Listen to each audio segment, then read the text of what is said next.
Strip down, arms up, spread your legs, and if you even think about making this difficult, I promise you, nobody's coming to save you.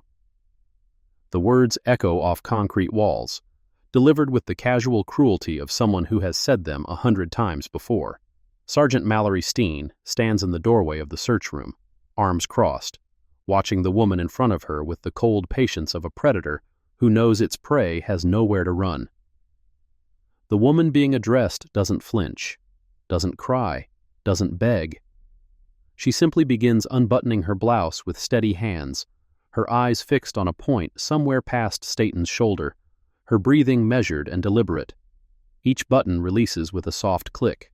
Each inch of exposed skin represents another violation she will document, another charge she will file, another nail in the coffin of careers that don't yet know they're already dead. Because Sergeant Mallory Steen has made a catastrophic miscalculation. The woman standing in this basement search room, submitting to an unauthorized strip search in a precinct she knows better than anyone else in this building. This woman wrote the very policies being violated. She designed the training protocols that every officer in this department is required to complete. She signed their certification cards, approved their promotions, and sat across from them in performance reviews. Her name is Nadine Prescott. She is the captain of Precinct 19. And she has been detained in her own station for 14 hours without charges, without a phone call, and without a single officer recognizing that they've just destroyed their own careers by arresting their commanding officer for a crime she didn't commit. But that revelation is still hours away. Right now, in this moment, Nadine Prescott is just another black woman being humiliated in a concrete room by officers who see her as nothing more than a suspect, a shoplifter, a criminal, a problem to be processed and forgotten. Staten gestures impatiently. Faster, I don't have all day. Nadine's fingers continue their steady work. She notes the time on the wall clock, 8:47 p.m. She notes the absence of a female witness officer, as required by Tennessee Code Annotated Section 40 to 7302. She notes that Staten hasn't stated any reasonable suspicion of concealed contraband, the only legal justification for this level of search. 3 violations in the first 30 seconds. She's been counting violations since 11:41 yesterday morning, when a patrol officer named Reed Cantrell first approached her in the accessories department of Carrington and Holt department store. In the 21 hours since, she's documented 47 separate procedural failures, 12 potential civil rights violations, and 3 instances that may constitute criminal misconduct. All of it stored in her memory with the precision of someone who has built cases against corrupt officers for over 2 decades. All of it waiting for the moment when the truth finally surfaces. Staten steps closer, her boots heavy on the concrete floor. You know what your problem is? You think you're special. You think because you can quote a few laws, that makes you better than us. But in here, in this room, you're nobody. You're just another... She stops herself before finishing the sentence. But Nadine heard the word that almost came. Has heard variations of it her entire career, sometimes whispered behind closed doors, sometimes implied through policies that somehow always seemed to target officers who looked like her. She heard it when she was a rookie patrol officer being told she wasn't command material. She heard it when she made detective and colleagues questioned whether she'd earned the promotion. She heard it when she became the first black captain in Precinct 19's history, and half the senior staff requested transfers rather than serve under her. She's heard it in 1,000 different forms, and she's learned that the best response isn't anger, it's documentation. I am complying with this search under protest, Nadine states, her voice carrying clearly in the enclosed space. For the record, this search is being conducted without the legal justification required under Tennessee Code Annotated Section 47302. No same-gender witness officer is present, as required by Department Policy Section 915. The time is 8:47 p.m. Officers present are Sergeant Mallory Steen, badge number 3187, and Officer Torres, badge number... She pauses, eyes flicking to the second officer's nameplate. Badge number 6294. Torres shifts uncomfortably. She's young, maybe 24, 25, with the look of someone who knows something is wrong but isn't sure she's allowed to say it. Her hand hovers near her body cam, which is currently active, its red light blinking steadily in the fluorescent glare. At least one camera is recording. That's something. Staten's expression hardens. You done with your little performance? This isn't a performance. This is documentation. The distinction matters in court. Something flickers in Staten's eyes, a moment of uncertainty quickly suppressed. She's been doing this job for 16 years. She's conducted hundreds of searches, processed thousands of suspects. She knows the difference between someone who's bluffing and someone who actually knows what they're talking about.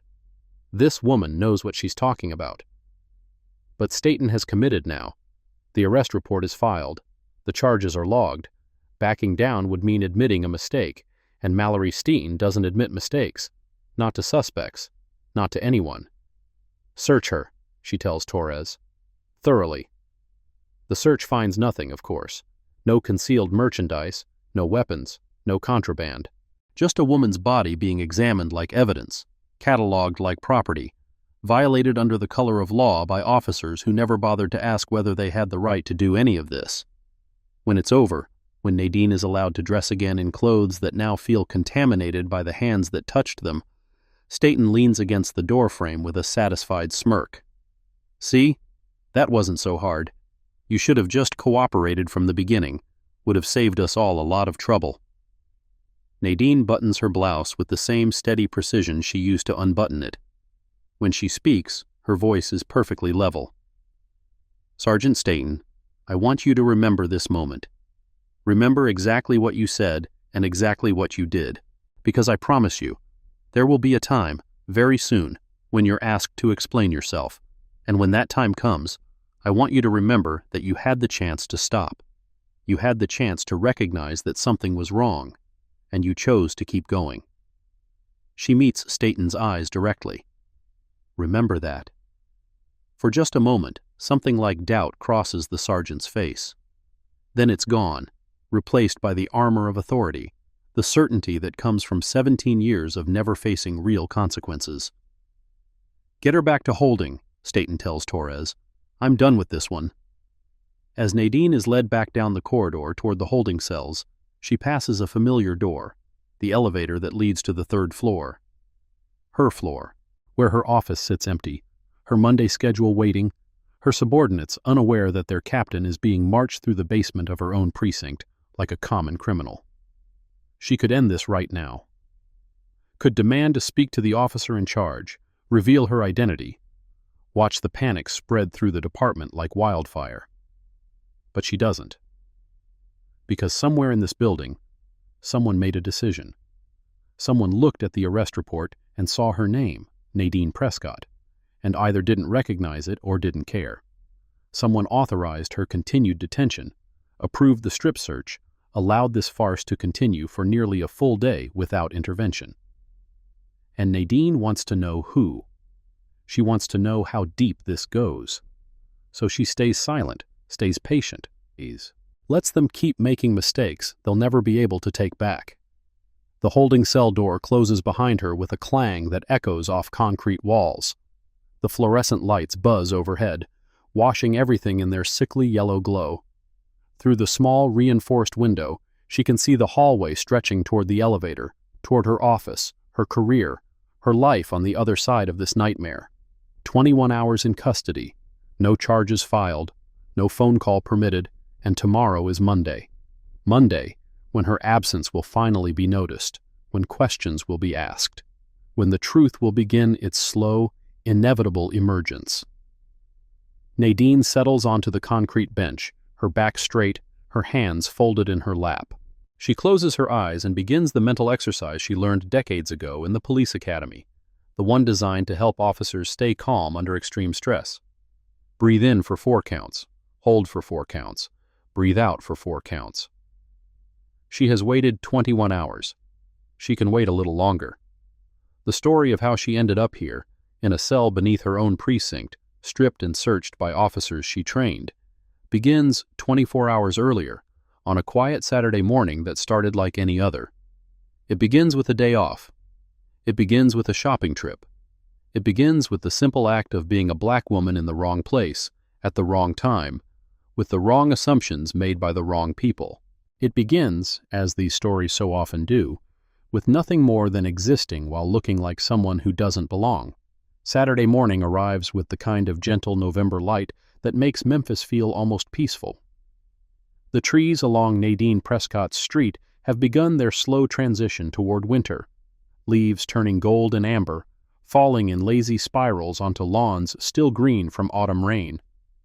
She stands at her kitchen window at 6:45 a.m., coffee cup warming her hands, watching a cardinal hop along the fence that separates her yard from her neighbor's. The house is quiet around her. No urgent phone calls, no crisis briefings, no subordinates waiting for decisions only she can make.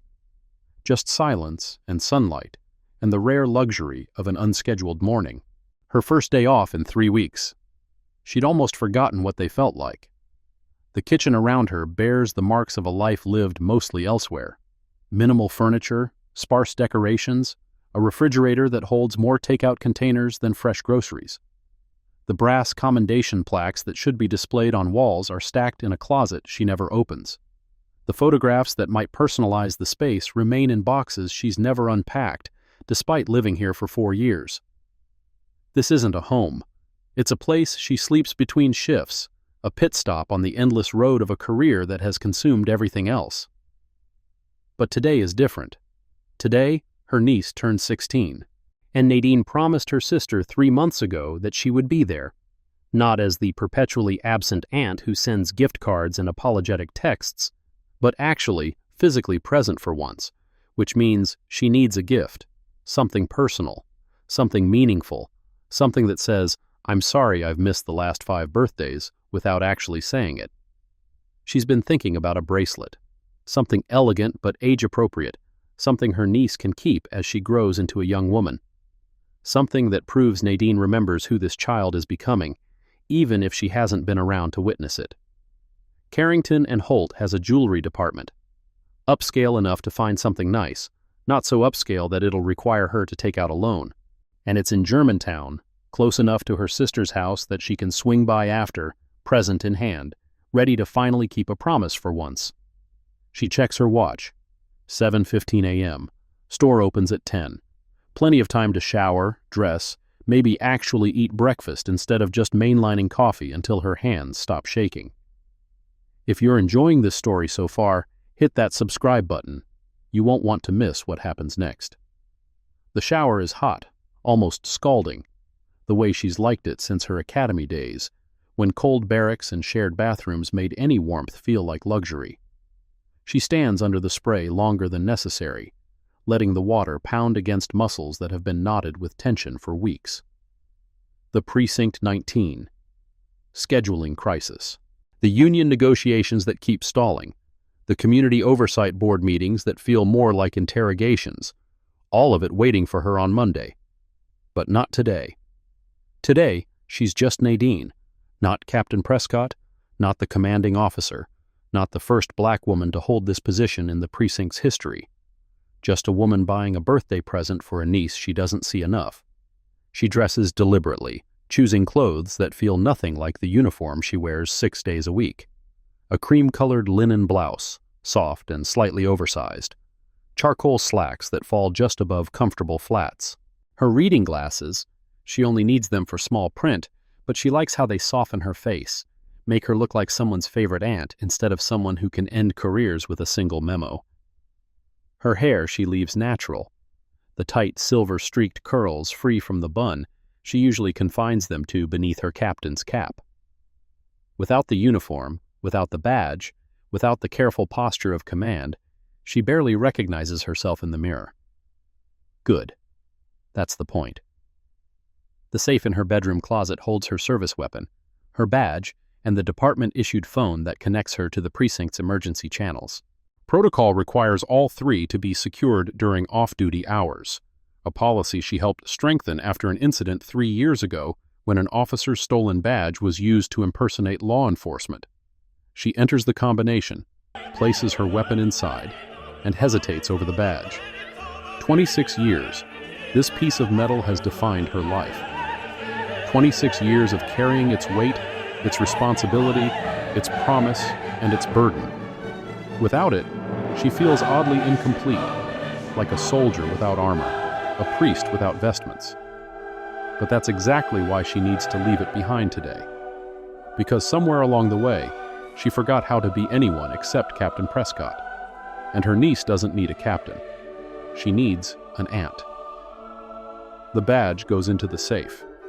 The phone follows. The door closes with a solid click, and Nadine turns away before she can second-guess herself. The key ring on her dresser holds her personal keys, house, car, a small brass fob engraved with P19 that was a gift from her sister when she made captain. She arranges them in her jacket pocket the same way she always does. House key on the left, car key on the right. Fob tucked in the smallest interior pocket where it won't jangle. Force of habit. 26 years of habit. She doesn't even notice she's doing it. 7:44 a.m. She checks her watch without thinking, the way she's done every 15 minutes for decades. 7:44 means she has 2 hours and 16 minutes before the store opens. Time for breakfast.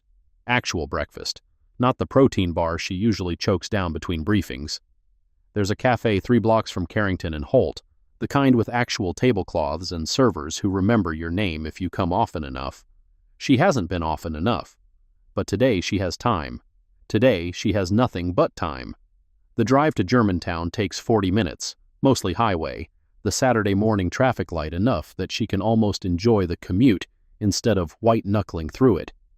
Memphis spreads out around her in its familiar patchwork, the revitalized downtown giving way to established neighborhoods, giving way to the suburban sprawl where money insulates itself from the problems it prefers not to see. Carrington and Holt sits in a shopping center that practically screams affluence. Manicured landscaping, architectural water features, parking spots sized for luxury vehicles. The kind of place where valets greet you by name and security guards wear blazers instead of uniforms. The kind of place where a black woman shopping alone draws attention. Nadine knows this, has known it her entire life, has learned to calibrate her behavior accordingly, dress well enough to signal she belongs, but not so well that she seems to be trying too hard. Move with confidence, but not aggression.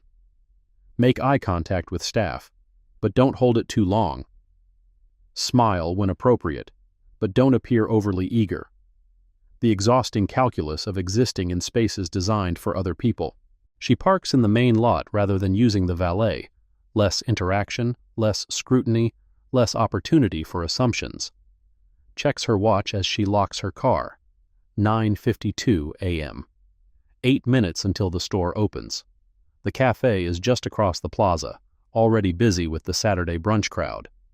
She finds a small table near the window, orders coffee and eggs and toast she probably won't finish, and settles in to wait. The server is a young white woman with a genuine smile, the kind that suggests she actually enjoys her job rather than merely tolerating it. She brings Nadine's coffee quickly, tops it off without being asked, doesn't hover or hurry. Small courtesies that shouldn't feel notable. But they do. Through the cafe window, Nadine watches Carrington and Holt's main entrance as staff unlock the doors at exactly 10 a.m. The first customers trickle in, mostly white, mostly women, mostly moving with the easy confidence of people who have never questioned whether they belong somewhere. She finishes her coffee, leaves a generous tip, and heads across the plaza toward the store. The greeter at the door is an older black man in a blazer, his smile professionally warm. He nods as she enters, says, "Welcome to Carrington and Holt," with practiced enthusiasm, and turns his attention to the next arriving customer without a second glance. One interaction down. She makes her way toward the jewelry department, taking her time, letting her eyes adjust to the store's carefully designed lighting, soft enough to flatter, bright enough to showcase merchandise. Classical music plays at a volume calculated to suggest sophistication without interfering with conversation. The jewelry displays are arranged by price point, the most expensive pieces in locked cases at the center, more accessible items around the periphery. She gravitates toward the mid-range bracelets, studying designs that might appeal to a 16-year-old without looking childish. A silver chain with a small heart pendant catches her eye. Elegant but simple. Young but not juvenile. Perfect. She's examining the clasp when she notices the first sign of trouble. A sales associate has been watching her for approximately 90 seconds. A white woman in her 30s, blonde hair pulled back in a severe bun, nameplate reading, Whitney. She's pretending to arrange a display of watches, but her eyes keep tracking back to Nadine with the unmistakable weight of suspicion. Nadine continues examining the bracelet, outwardly calm, inwardly cataloging. 90 seconds of sustained observation. No approach to offer assistance. No greeting. Just watching. She moves to the next display, picks up a different bracelet, holds it up to the light as if assessing the quality. In her peripheral vision, she sees Whitney reposition, maintaining her line of sight, staying within easy intervention range. Shadowing. Not helping. Not selling. Shadowing. The behavior is familiar enough to have a name in retail security training. Customer follows. The practice of trailing certain shoppers based on profile assumptions that somehow always seem to correlate with skin color, age, and apparent affluence. Nadine knows this because she's reviewed the training materials. She's consulted on policies designed to prevent exactly this kind of discriminatory practice. And here she is, experiencing it anyway. "Can I help you find something?" Whitney has finally approached, her tone carrying that particular blend of courtesy and condescension that manages to make the offer sound like an accusation. Nadine keeps her expression neutral. "I'm looking for a birthday gift for my niece, something in the $200 to $300 range." Whitney's eyebrows rise almost imperceptibly, surprised that this customer is shopping in that bracket, quickly masked. "We have several nice pieces in that range. Is there a particular style she prefers?" "Something elegant but age-appropriate. She's turning 16. 16. Whitney nods slowly, her eyes dropping to Nadine's hands, her clothes, her bag, assessing, calculating, making determinations that have nothing to do with customer service. "Well, let me show you what we have available." She leads Nadine to a display case, unlocks it with deliberate slowness, and begins removing pieces one by one, always keeping them between herself and Nadine, never allowing them to be examined without supervision. The technique is called controlled presentation. It's supposed to be used for high-value items that represent significant theft risk. These bracelets retail for $240. Nadine picks up the silver heart pendant she'd noticed earlier, turning it in the light. "This one is nice. Can I see how the clasp works?" Whitney hesitates, a fraction of a second, but noticeable. Then she demonstrates the clasp herself rather than handing the bracelet over. It's a standard lobster claw, very secure. "I'd like to see for myself if you don't mind." Another hesitation, longer this time. Then, with obvious reluctance, Whitney hands over the bracelet. Nadine examines it thoroughly, testing the clasp, checking the chain for weak links, verifying the quality of the pendant's engraving. Professional scrutiny that comes from years of examining evidence, assessing details, building cases from small observations. "This will work," she says finally. "I'll take it." Whitney's surprise is poorly concealed. Whatever she expected from this encounter, a purchase wasn't it. "Of course, I'll ring that up for you." They walk to the register together, Whitney positioning herself between Nadine and the exit, as if worried she might suddenly bolt with a $240 bracelet. The transaction proceeds normally. Credit card accepted, receipt printed, bracelet placed in a small velvet box, then a decorative bag. "Thank you for shopping with Carrington and Holt," Whitney says, her smile never quite reaching her eyes. Nadine takes her purchase and turns toward the exit. That should be the end of it. A minor indignity, quickly forgotten. The kind of thing that happens so often it barely registers anymore, just another data point in a lifetime of being watched, suspected, surveilled for the crime of existing, while black in spaces deemed appropriate for others. But as she passes the handbag section, something catches her eye. A woman, white, well-dressed, 50s, is browsing the designer display. Nothing unusual about that. But her movements have the careful quality of someone who's not actually shopping. She picks up a Prada clutch, examines it, puts it back, picks up a Louis Vuitton wallet, turns it over, puts it back. Then, With a motion so smooth it's almost invisible, she slips a silk scarf from an adjacent display into her open handbag. Nadine stops. The woman doesn't notice. She's already moving toward another section, her stolen scarf concealed beneath the flap of her bag, her expression completely casual. Nadine glances toward the security station near the entrance. The guard, a heavy-set white man in a blazer, is looking directly at Nadine. Has been looking at her since she entered the handbag section. He saw none of it, because he wasn't watching the white woman in designer clothes. He was watching the black woman with the shopping bag.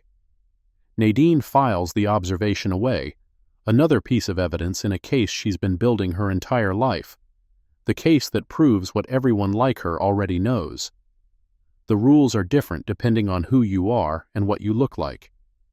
She continues toward the exit, and that's when the real trouble begins. Two uniformed officers enter through the main doors. Nadine recognizes the type immediately, the swagger, the posture, the way their eyes sweep the room with proprietary authority. These aren't security guards. These are Memphis PD, responding to some call that brought them here. The first officer is young, maybe 29, with the kind of aggressive build that suggests he's spent more time in the gym than in training seminars. His nameplate reads Cantrell. His hand rests casually near his sidearm as he scans the store. The second officer is a black woman, younger still, with the carefully neutral expression of someone who's learned to keep her feelings invisible. Her nameplate reads Franklin. She follows 3 steps behind Cantrell, deferring to his lead. Their eyes complete their sweep of the room and lock onto Nadine. Cantrell's head tilts slightly, a predator catching a scent. He says something to Franklin, too low to hear from this distance. Then he starts walking, directly toward Nadine. She could leave right now. The exit is 15 steps away. She's done nothing wrong. Has a receipt for her purchase, has broken no laws, but she knows how this looks. Black woman, shopping bag, moving quickly toward the exit while officers approach. Running. Guilty. So she stays where she is, watches them come, counts the seconds. Cantrell reaches her in 11 seconds, faster than protocol allows for a non-emergency approach. His body language is confrontational, shoulders squared, chin elevated, everything designed to establish dominance before a single word is spoken. "Ma'am," his voice is flat, devoid of courtesy. "I need you to come with me." Nadine doesn't move. "Am I being detained?" The question catches him off guard. Most people don't ask, don't know to ask, just comply because the uniform demands compliance. "We've received a report," he says, recovering quickly. "Step over here." "A report of what, specifically?" His jaw tightens. "We can discuss that over here, away from other customers." Nadine notes his failure to articulate probable cause, his failure to specify the nature of the allegation, his failure to follow the detention protocols outlined in Tennessee Code Section 40-7-103, the statute requiring officers to inform subjects of the reason for detention. Protocols she helped write. "I'm happy to cooperate with any lawful inquiry," she says, her voice carrying clearly enough for nearby customers to hear. "But I'll need you to specify the nature of the report before I comply with any directive. That's standard procedure." The words land exactly as intended, professional, knowledgeable, unmistakably correct. Cantrell's expression flickers with something that might be confusion, might be irritation. "Are you a lawyer?" "I'm a citizen who knows her rights. What's the report?" Before Cantrell can respond, a third figure approaches, a thin white man in his 40s, wearing the store's management blazer. His nameplate reads, "Derek Yates, Loss Prevention." "Officers, thank you for responding so quickly." Yates positions himself beside Cantrell, creating a wall of authority facing Nadine. "This is the individual. I observed her concealing merchandise approximately 15 minutes ago." Nadine's expression doesn't change. "What merchandise?" "A bracelet from the jewelry department." She holds up the Carrington and Holt shopping bag in her hand. "This bracelet? The one I purchased and have a receipt for?" Yates hesitates. His eyes flick to the bag, to Nadine, to to Cantrell. There may have been additional items. May have been. Nadine lets the words hang. You're making an accusation based on something that may have happened. I observed suspicious behavior. What behavior specifically? Yates's face reddens. He's not accustomed to being questioned, certainly not by the people he accuses. You were examining merchandise in a way that suggested concealment. I was shopping. Examining merchandise is generally part of that process. Cantrell steps forward, reasserting control of a situation that's slipping away from him. Ma'am, we're going to need to search your bag. On what grounds? The loss prevention officer has reported a suspicion, not an observation of concealment, not evidence of theft. A suspicion based on my shopping behavior. Nadine opens her bag herself, turning it to display the contents. Wallet, keys, phone, reading glasses, receipt from the cafe across the plaza, timestamped 9:14 a.m. Carrington and Holt receipt, timestamped 10:22 a.m. Nothing else. The bag is empty of merchandise. Obviously empty. Embarrassingly empty for everyone who expected to find something. But Cantrell has committed now. He's called for backup, approached in front of customers, made accusations public. Backing down means admitting error, and officers like Cantrell don't admit error. Not to suspects, not to anyone. We're going to need a more thorough search, he says. Step over here. A pat-down search requires probable cause or consent. You've established neither. The loss prevention officer's suspicion, contradicted by the actual contents of my bag, does not constitute probable cause under Tennessee law. Franklin speaks for the first time, her voice carefully neutral. Ma'am, if you just cooperate, we can sort this out quickly. Nadine looks at her, really looks, taking in the youth, the careful blankness, the way she's positioned herself slightly behind and to the side of Cantrell, deferring, protecting herself, playing the game the way she's been taught to play it. I am cooperating, Nadine says. Cooperation doesn't require surrender of constitutional rights. I do not consent to a search. You have not established probable cause. If you proceed without consent or warrant, you are in violation of the Fourth Amendment and Tennessee Code annotated section 40 to 7302. She recites the statute number from memory, every word precise, every syllable clear. Cantrell's face hardens. He's not accustomed to suspects who quote law at him, not accustomed to being challenged by anyone except defense attorneys in courtrooms. Read. A new voice, female, authoritative. A sergeant has arrived, white, early 40s, with the hardened look of someone who's seen too much and decided to stop caring about any of it. Her nameplate reads, Steen. What's the holdup? Cantrell gestures toward Nadine. Suspect is refusing to cooperate with a search. I've refused consent, Nadine clarifies.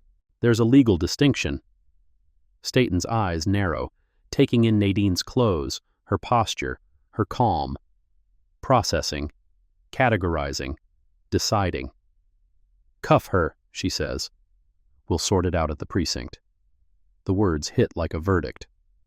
On what charge? Nadine asks, keeping her voice level despite the adrenaline now flooding her system. Suspicion of retail theft, obstruction of a police investigation. There's no investigation. There's an unsubstantiated accusation that's already been contradicted by evidence. And I haven't obstructed anything. I've exercised my constitutional rights. Staten steps closer, her voice dropping to something meant to intimidate. You want to add resisting arrest to the list? I'm not resisting anything. I'm stating facts for the record. Turn around. Hands behind your back. Nadine holds Staten's gaze for a long moment, long enough to memorize the badge number, the face, the particular cruelty in those eyes. Then she turns, puts her hands behind her back, feels the cold metal of handcuffs closing around her wrists, tight, too tight, the kind of tight that leaves marks. You are not required to read Miranda rights until custodial interrogation, she says as the cuffs click shut. But you are required to inform me of the charges. I'm documenting this encounter for potential civil rights violations under Section 1983. Cantrell pulls her arms roughly, forcing her to walk. Yeah, save it for your lawyer. As they march her through the store, past customers who avert their eyes, past staff who suddenly find fascinating things to examine on their phones, Nadine keeps her head high. She notes the time, 10:41 a.m. She notes the badge numbers, Cantrell 4412, Franklin 5523, Steen 3187. She notes the witnesses, the older black greeter by the door, watching with something like grief in his eyes. The white woman who stole the scarf, now examining earrings at a display case, completely ignored by everyone. She notes it all. Because this isn't over. It's just beginning. This story is just getting started. If you want to see justice served, make sure you're subscribed and following along. The patrol car's back seat smells of sweat and stale fast food, vinyl cracked from years of use and misuse. No seatbelt is offered, no explanation given, just containment, the transformation of a citizen into cargo. Cantrell drives. Franklin rides passenger. Neither speaks to Nadine directly, but their conversation fills the enclosed space with casual cruelty. Another one who thinks she knows the law, Cantrell says to Franklin, his tone dripping with derision. Probably watched too much television. Thinks she's some kind of expert. Franklin says nothing. Her body cam, Nadine notices through the security divider, is dark. No blinking red light. No indication of recording. Officer Franklin. Nadine keeps her voice calm, projecting through the divider. Your body cam appears to be deactivated. Department Policy Section 7.03 requires continuous activation during all citizen encounters. Failure to maintain activation is a disciplinary offense. Silence from the front seat. Franklin shifts slightly, adjusting her rearview mirror. Still doesn't speak. The absence of footage doesn't eliminate accountability, Nadine continues. It creates inference of evidence destruction. You might want to consider that. Cantrell laughs, an ugly sound. Listen to this. Giving advice now, like we need advice from a shoplifter. Alleged shoplifter. I haven't been charged with anything yet, much less convicted. The presumption of innocence exists for a reason. Save it for court. The car turns onto a familiar street, then another. The route is one Nadine knows intimately. She's driven it herself hundreds of times, from crime scenes to headquarters, from community meetings to emergency responses. They're heading to Precinct 19. Her precinct. The building appears ahead, its brick facade exactly as she left it yesterday evening when she signed out for her day off. The parking lot holds the usual weekend complement of vehicles, patrol cars, unmarked units, the civilian staff's assorted sedans and SUVs. Her own parking space, marked Commanding Officer, sits empty near the building's side entrance. They don't use the side entrance. They pull around to the back, where a ramp descends to the basement level, booking, holding cells, the parts of the precinct that civilians rarely see unless they're being processed. Nadine has walked these corridors as an officer, as a detective, as a sergeant, as a lieutenant, as a captain. She knows every door, every turn, every flickering light that maintenance never seems to fix. But she's never walked them like this. In handcuffs, as a suspect. The booking area is fluorescent bright and industrial cold, designed for efficiency rather than comfort. A desk sergeant she doesn't recognize sits behind bulletproof glass, processing paperwork with the mechanical detachment of someone who's done this 10,000 times. Cantrell uncuffs her roughly, leaving red marks on her wrists that will bruise by evening. Prescott, Nadine A. He reads from her driver's license, which he'd retrieved from her wallet during the transport. 48 years old. Memphis address. The desk sergeant, his nameplate reads Purcell, types without looking up. Charges? Retail theft. Obstruction. Purcell's fingers pause on the keyboard. Just those two? For now. The processing continues. Name, date of birth, address. Each field entered with bureaucratic precision, each keystroke another brick in the wall being built around her. Occupation? Purcell asks. Nadine meets his eyes for the first time. Public servant. Need to be more specific. That's specific enough for this form. Check the field requirements. Purcell shrugs, not worth arguing over, and types government employee.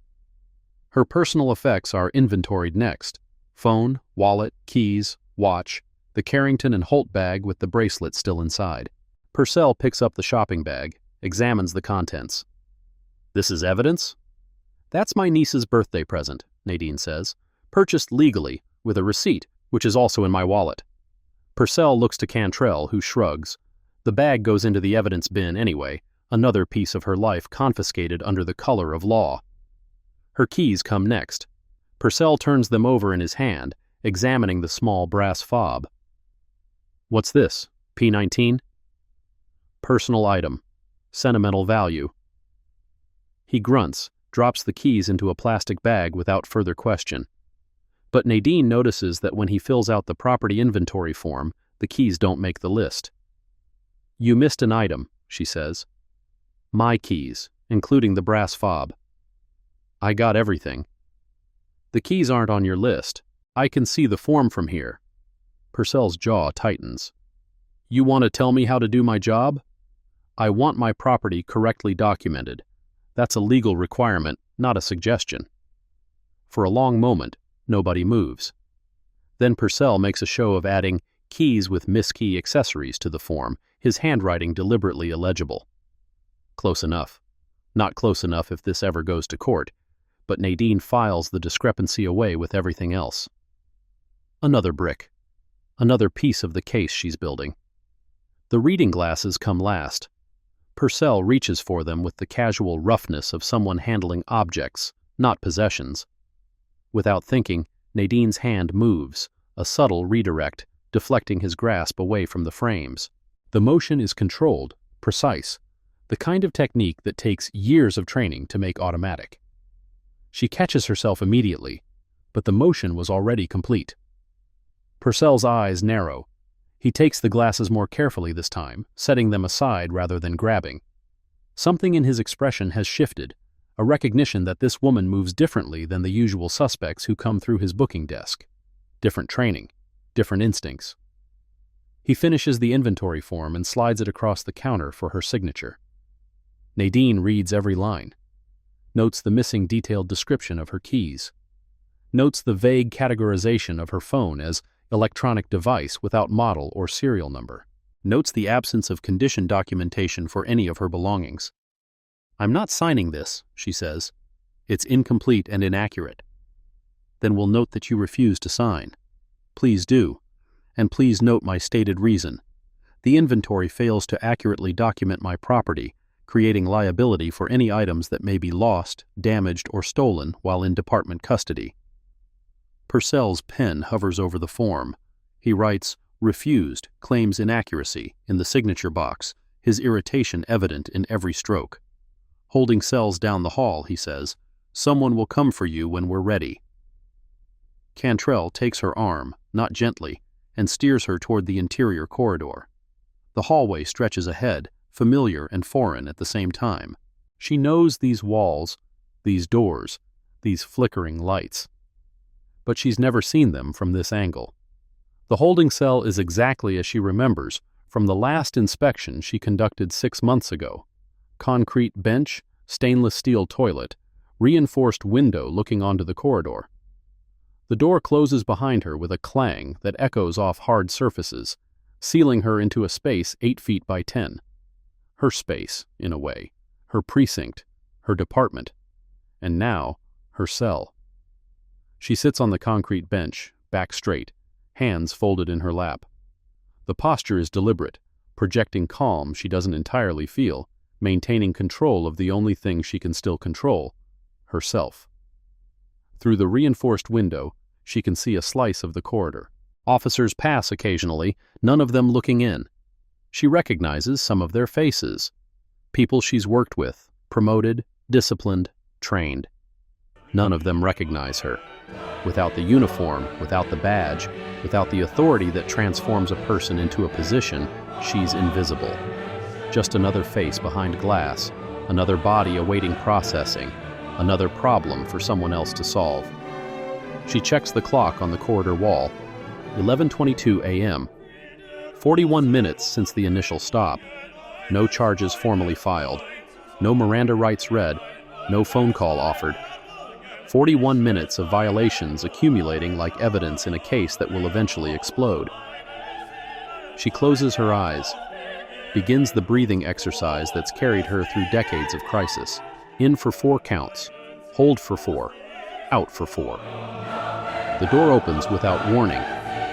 Detective Vernon Locke stands in the frame, 52 years old, 24 years on the force, union representative for the precinct. His face carries the permanent skepticism of someone who's learned that everyone lies and most people deserve what they get.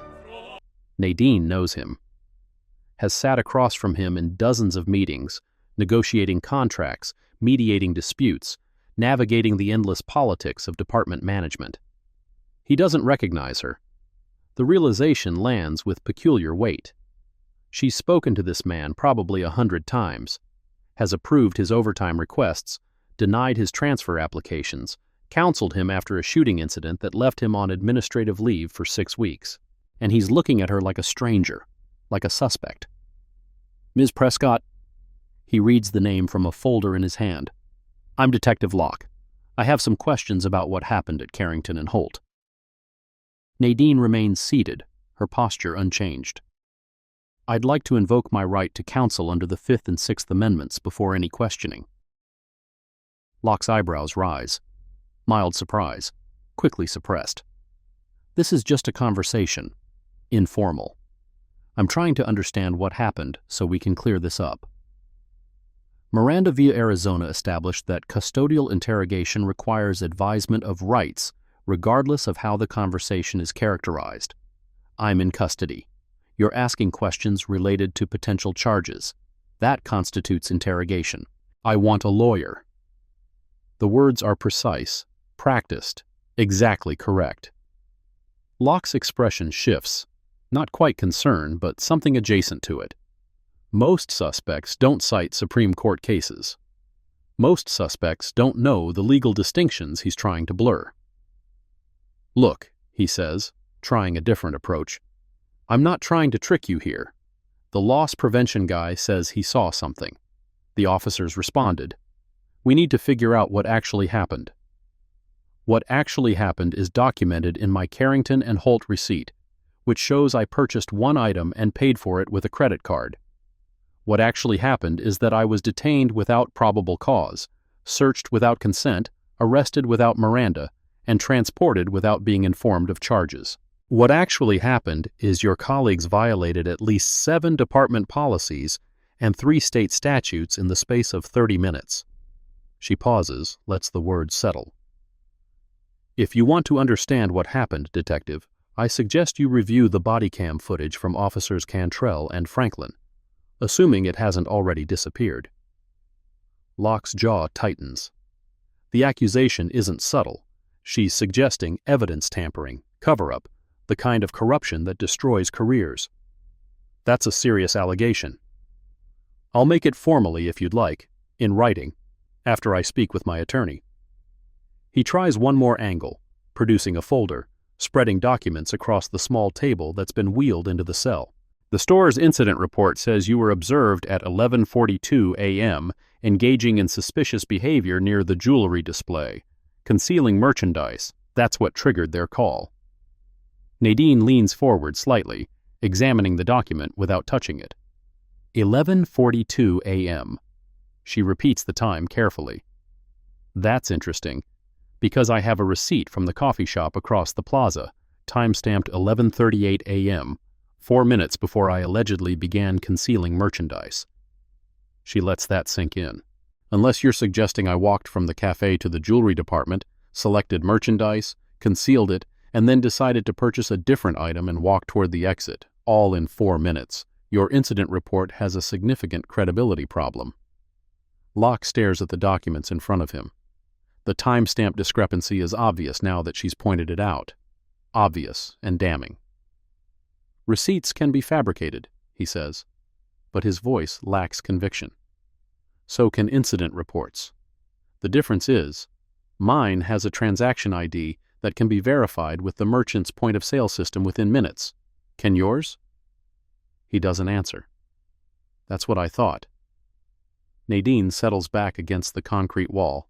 I'll wait for my attorney now. Locke gathers his papers slowly, the movements of a man reassessing everything he thought he knew about this situation. At the door, he pauses. You're making this harder than it needs to be. No, detective. Your colleagues made this harder than it needed to be when they decided to arrest a woman for shopping while black. I'm just documenting their choices. The door closes. The lock clicks. And Nadine is alone again, in a cell beneath her own precinct, counting violations and waiting for the moment when the truth finally forces its way into the light. The hours pass with excruciating slowness. No lunch is offered, no phone call facilitated, no further questions asked, just silence and fluorescent light and the steady accumulation of time. She marks each hour by the clock visible through her window. 12:15, 1:30, 2:45. Each passing minute represents another violation of Tennessee's prompt judicial review requirements, another failure to follow detention protocols, another piece of evidence in the case that's building itself around her. At 3:17 p.m., the door opens again. This time it's Captain Denise Rutherford, white, late 40s, commanding officer of the night shift. She and Nadine have a complicated history, professional rivals who've learned to coexist, their relationship defined by careful courtesy and mutual wariness. Rutherford doesn't look surprised to see Nadine, which means she knows. Captain Prescott. The name is delivered with deliberate formality. I heard we had an incident. Nadine remains seated, her expression neutral. Captain Rutherford, I wasn't aware you were on duty today. I'm not. I was called in. Called in? By whom? Rutherford doesn't answer directly. Instead, she closes the door behind her, creating the privacy that this conversation apparently requires. This is a mess, she says finally. You understand that. I understand that your officers arrested a woman without probable cause, searched her without warrant or consent, and have held her for... Nadine checks the clock. 4 hours and 36 minutes without charges or access to counsel. Yes, I'd say that's a mess. They didn't know who you were. That's not a defense. It's an indictment. The Fourth Amendment doesn't have a rank exception. The procedures they violated exist to protect everyone, not just people with badges. Rutherford's jaw tightens.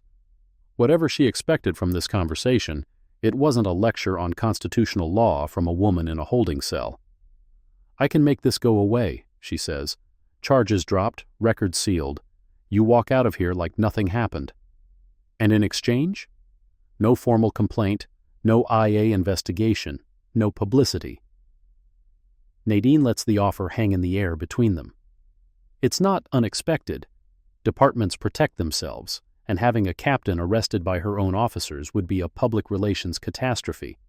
Of course they want it buried, but burying it means burying the evidence, means letting officers who violated civil rights continue wearing badges, means accepting that what happened to her can happen to anyone else without consequence.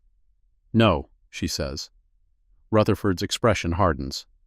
Think carefully about this. I have thought carefully. I've had 4 hours and 36 minutes to think carefully, which is 4 hours and 36 minutes more than your officers gave me before deciding I was a criminal. She stands, facing Rutherford directly. I'm not interested in making this go away. I'm interested in accountability. Accountability. Rutherford repeats the word like it tastes bitter. You understand what that means? For the department? For you? I understand it means officers face consequences for violating the rights of citizens. That's supposed to be how this works. It's not how it works, and you know it. Then maybe it's time to change how it works. They stand facing each other in the small cell, two women who've spent decades navigating the same institution, who've learned its rules and its exceptions, who understand exactly what's at stake. Rutherford speaks first. You're going to regret this. Maybe, but I'd regret the alternative more. The captain turns toward the door, then pauses. For what it's worth, I tried to warn them when I saw the name on the arrest report. I told Steen to double-check before processing. And? She said they had it under control. A ghost of a smile crosses Rutherford's face, bitter, almost amused. I guess she was wrong. The door closes behind her, and Nadine is alone again. But something has shifted. The department knows now.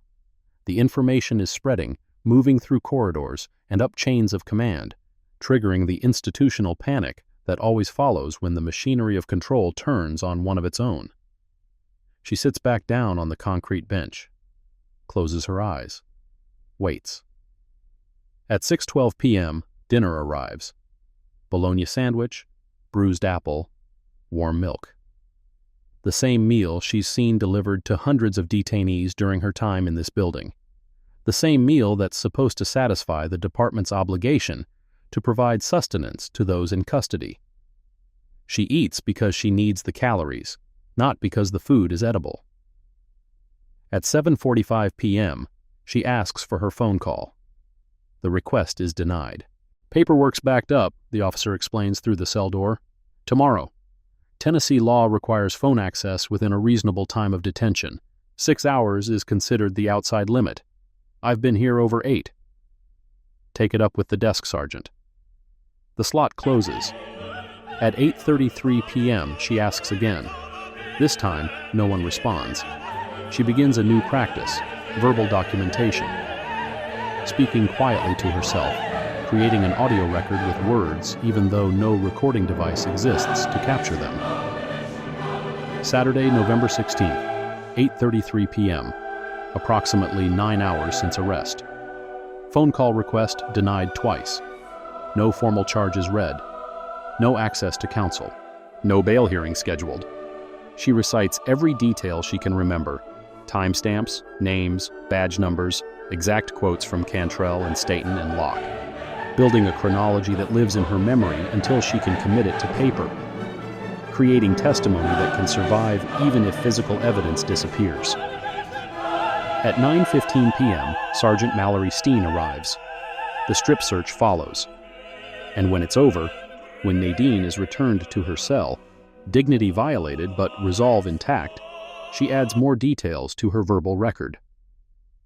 9:47 p.m., strip search conducted by Sergeant Steen, badge 3187, and Officer Torres, badge 6294. No reasonable suspicion articulated. No same-gender witness officer present as required by policy. Search found no contraband. Duration approximately 12 minutes. She speaks the words into empty air, committing them to memory, building her case brick by brick. The night passes in fragments of consciousness. Not quite sleep, not quite waking, just the gray exhaustion of a body under stress in an environment designed to amplify stress. At some point, the lights dim. Not off, never off. The fluorescence merely reduced to a level that suggests night without permitting darkness. Just enough visibility for guards to monitor, for cameras to record, for the machinery of detention to continue its tireless work. She counts the hours by the muffled sounds of shift change, voices in corridors, doors opening and closing, the particular rhythm of a building that never sleeps because the people inside it aren't allowed to. Dawn arrives without announcement. No windows in the holding area, no natural light to mark the passage of time. Just the fluorescents returning to their full buzzing brightness and the sounds of morning activity filtering down from floors above. Sunday, day 2. The cell door slot opens at 6:14 a.m. Breakfast. A tray slides through, the same menu as dinner. Bologna sandwich, bruised apple, warm milk. Nadine moves to the door. I need my phone call. The officer on the other side, she can see his shoes through the slot, scuffed black leather with dried mud on the soles, doesn't respond immediately. Sergeant Purcell's working on it. That's not what I asked. I asked for my phone call, which I'm legally entitled to, which has now been denied for 19 hours. I'll put in the request. The slot closes. She drinks the milk. Dehydration is worse than whatever bacteria might be growing in it, and forces down half the sandwich. The apple is too bruised to salvage. While she eats, she continues her verbal documentation.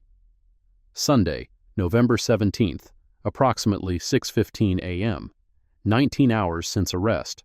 Phone call still denied. No formal charges beyond initial booking. No indication of when or if bail hearing will be scheduled. At 9:22 a.m., the cell door opens. Lieutenant Craig Walters stands in the frame.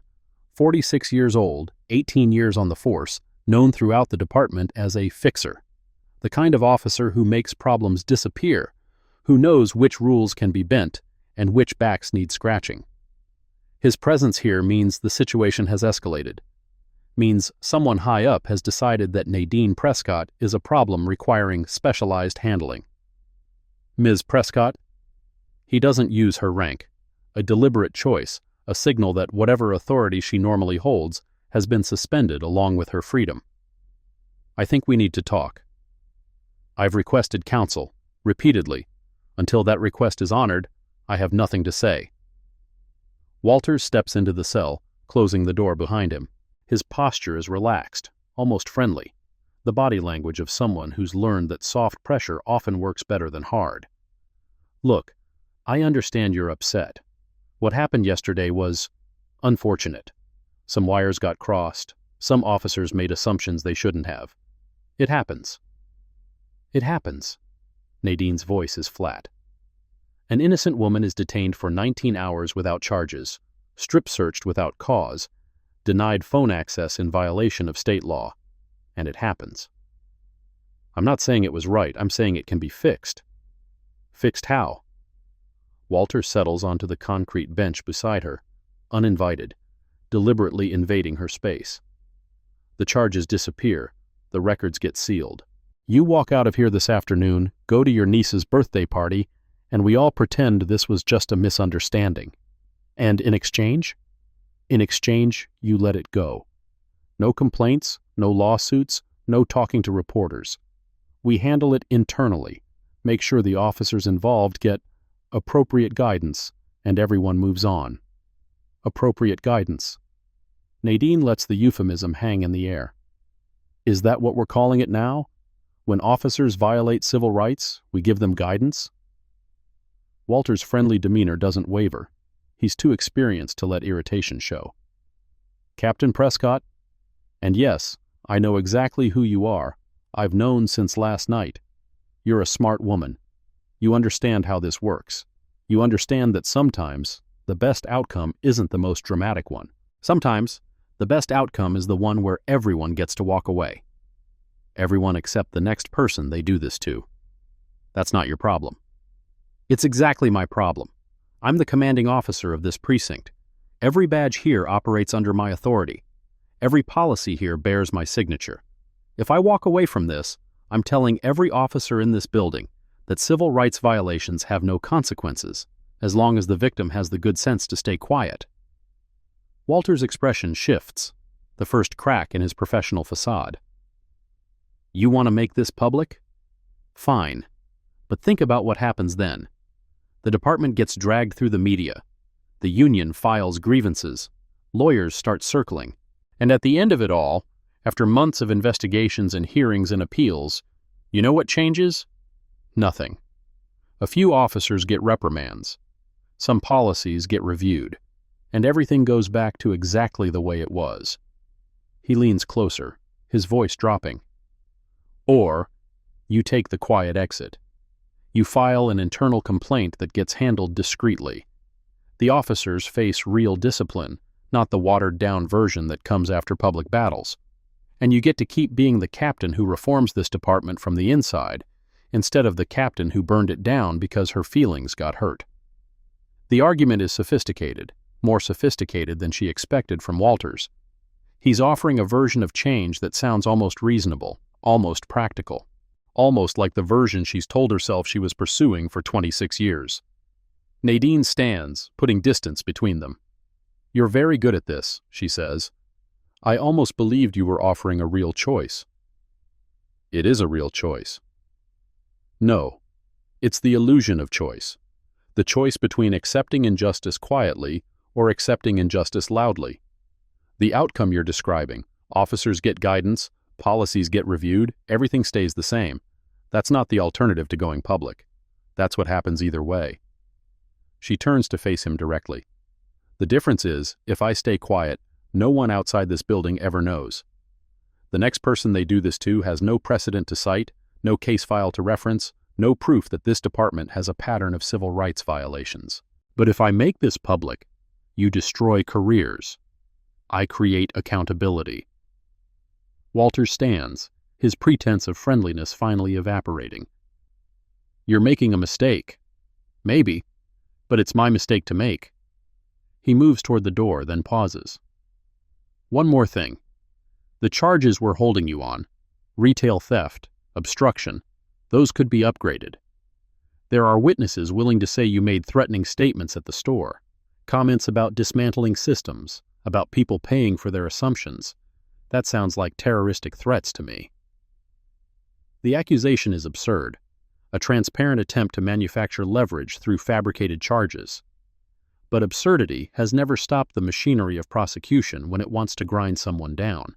You're threatening to file false charges against a police captain based on fabricated witness statements. I'm explaining options, yours and ours. Then let me explain something to you, Lieutenant. I've spent 26 years building cases. I know how evidence works, how witnesses crack, how fabricated charges collapse under scrutiny. Whatever you think you have on me, I promise you, I have more on you. I have timestamps and badge numbers and violations documented to the minute. I have the names of everyone who touched this case and everyone who looked the other way. She steps closer, close enough to see the flicker of uncertainty in his eyes. So go ahead, upgrade the charges, file whatever you want to file. But understand that when this goes to court, and it will go to court, I will bury you. Not just you, everyone who touched this. Everyone who knew and stayed silent. Everyone who thought they could make this disappear by threatening the wrong woman. Walters holds her gaze for a long moment. Then he leaves. The door locks behind him, and Nadine sits down on the concrete bench, her heart pounding despite her outward calm, and adds another entry to her verbal documentation. Sunday, November 17th, 9:41 a.m. Lieutenant Craig Walters visited my cell, offered to drop charges in exchange for silence.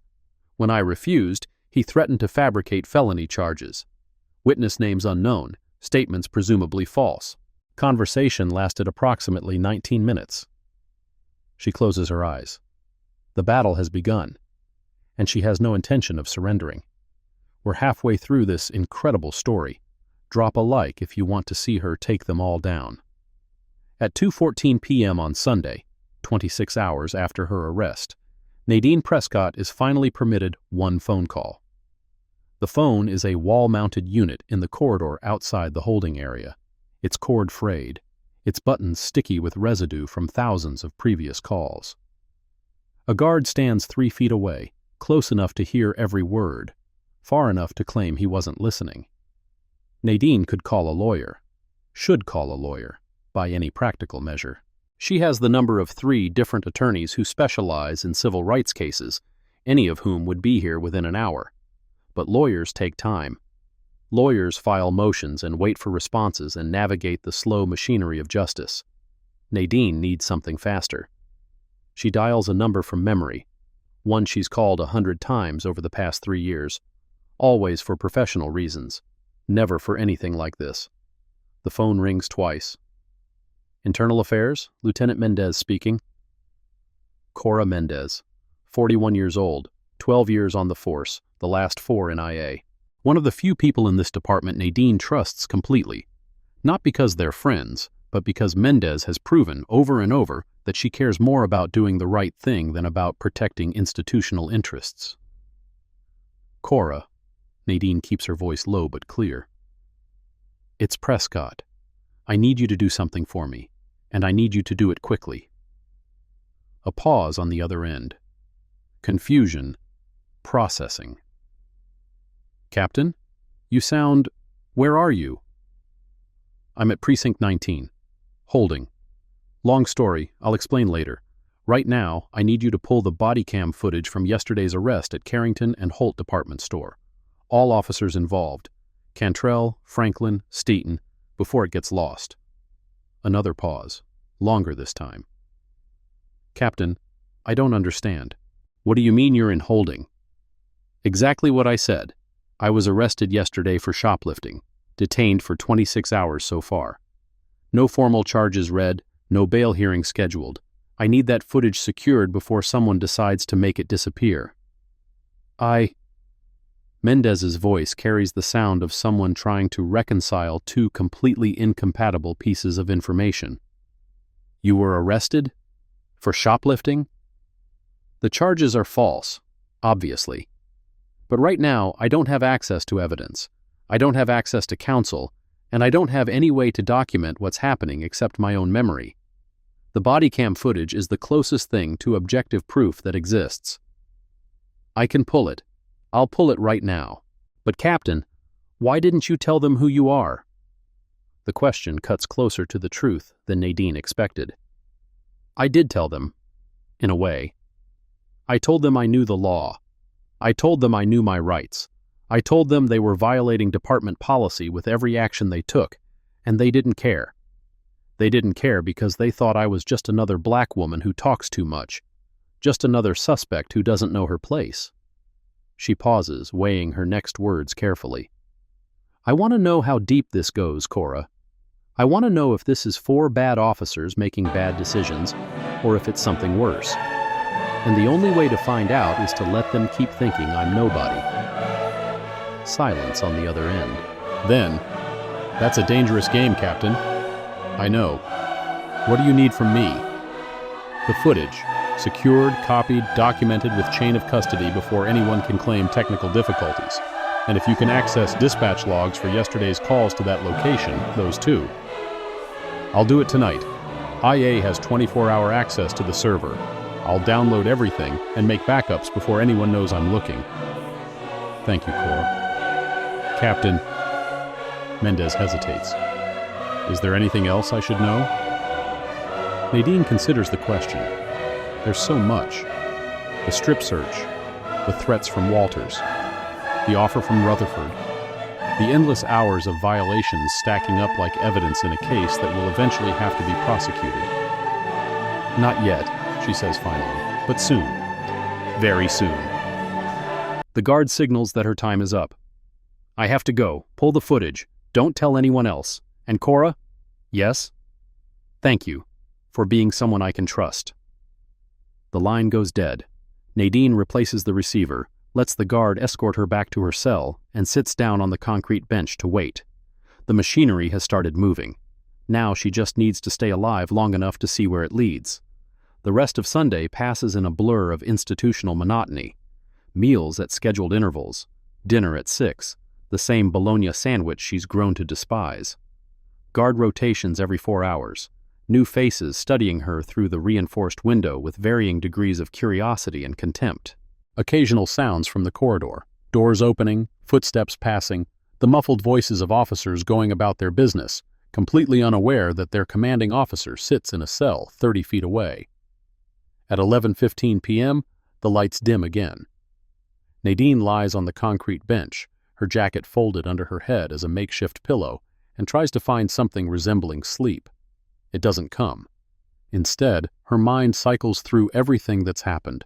Every violation, every threat, every face that looked at her and saw only what they expected to see. She thinks about the white woman in the store, the one who actually stole something while security watched Nadine. She thinks about Franklin's body cam going dark, the deliberate choice to eliminate evidence.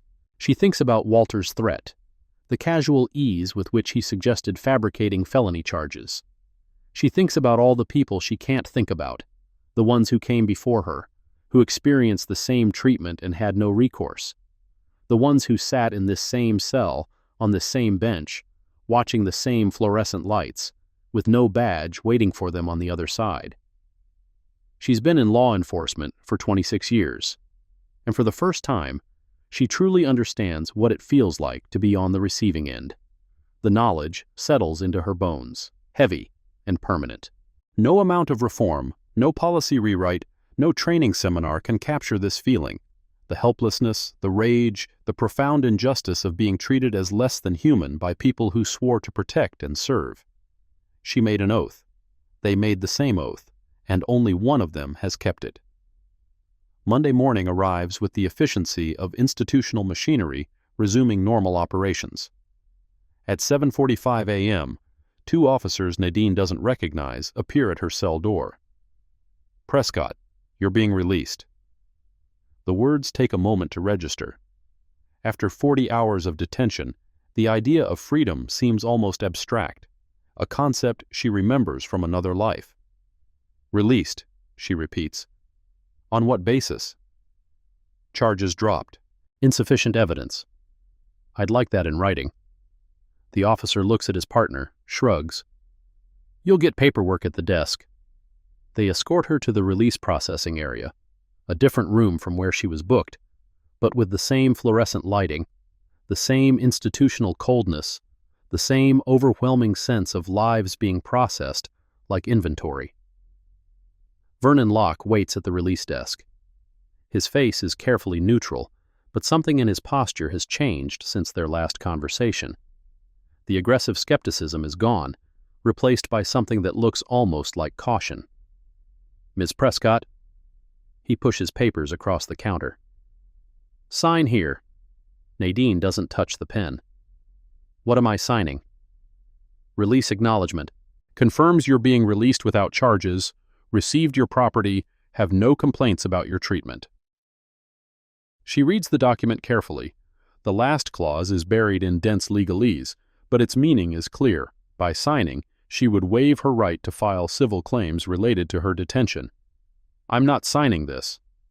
"Then we can't release you." "That's false. Release doesn't require waiver of civil rights.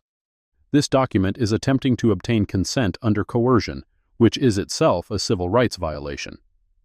She pushes the paper back toward him. "I'll sign a receipt confirming return of my property. Nothing else." Locke's jaw tightens. He consults briefly with someone behind the glass partition, returns with a different form. "Property receipt only." She reads it, signs it. Watches as her belongings are returned. Phone, wallet, keys, watch. The Carrington and Holt bag with her niece's bracelet still inside. "Everything's there?" She checks carefully. "Phone, yes. Wallet, yes. Keys, yes, including the P19 fob. Watch, yes. My reading glasses." "What?" "I had reading glasses when I was arrested. They're not here." Locke checks the property log. Shows glasses were returned. Shows and reality are two different things. "The glasses aren't here. I want that documented." He makes a note on the form. Grudging, perfunctory. "We'll look into it." "I'm sure you will." She gathers her belongings, turns toward the exit. "Ms. Prescott." She pauses but doesn't turn around. "For what it's worth," Locke says, his voice carrying something that might be genuine, might be calculated, "I'm sorry for any inconvenience." Inconvenience. 40 hours of detention, strip-searched, threatened with felony charges, denied basic rights guaranteed by the Constitution, and he calls it inconvenience. "Detective Locke." She turns now, meeting his eyes directly. "You'll be hearing from my attorney. I suggest you start preparing your documentation." She walks out of her own precinct's basement door, into the Monday morning light, into a city that has no idea what just happened. The elevator to the 3rd floor is 20 feet away. She doesn't take it. Not yet. Instead, she walks to her car, still parked in the shopping center lot where she left it 40 hours ago, miraculously untowed despite the weekend passage. The November air is cold against her face, sharp and clean after the stale, recycled atmosphere of the holding cell. She sits in the driver's seat for a long moment, hands on the wheel, going nowhere. The dashboard clock reads 8:22 a.m. Her niece's birthday party was yesterday. She missed it. Another promise broken. Another absence in a lifetime of absences. She pulls out her phone, fully charged, surprisingly, or perhaps deliberately wiped and recharged by someone who went through it during her detention. There are 17 missed calls, 9 text messages, 4 voicemails. Most are from her sister, Where are you? Is everything okay? The party's starting. Are you coming? The last message, sent at 11:30 p.m. yesterday. Nadine, I'm worried. Please call me. She'll call, explain, apologize. Later. Right now, she has work to do. She drives home first, showers for 30 minutes, scrubbing away the feeling of hands that searched her, spaces that confined her, indignities that accumulated hour by hour in that concrete cell. Changes into fresh clothes, not her uniform, not yet, but something that feels like armor nonetheless. Then she sits at her kitchen table with a legal pad and begins writing. Every detail, every timestamp, every name, badge number, violation, threat. Everything she recorded in her memory during those 40 hours, now committed to paper in her precise handwriting, documented with the thoroughness of someone who has built hundreds of cases and knows exactly what evidence will hold up in court. The document runs to 14 pages. When it's complete, she photographs each page with her phone, uploads the images to 3 different cloud storage accounts, and emails copies to her personal attorney, to Lieutenant Mendez, and to a civil rights organization she's worked with on previous reform efforts. Then she drives to Precinct 19, parks in her designated spot, commanding officer. Walks in through the side entrance, up the stairs, past officers who nod in greeting, without any awareness of where she's been or what's happened. Opens the door to her office, sits down at her desk, and begins typing. The formal complaint runs to 12 pages, more concise than her handwritten notes, stripped of emotion, focused entirely on facts and violations and evidence. It names every officer involved, cites every statute and policy violated, requests investigation, discipline, and documentation. She addresses it to Internal Affairs. She signs it with her full name and rank, Captain Nadine A. Prescott, Commanding Officer, Precinct 19, and she files it.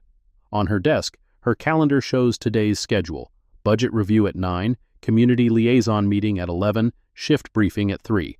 She'll attend all of them.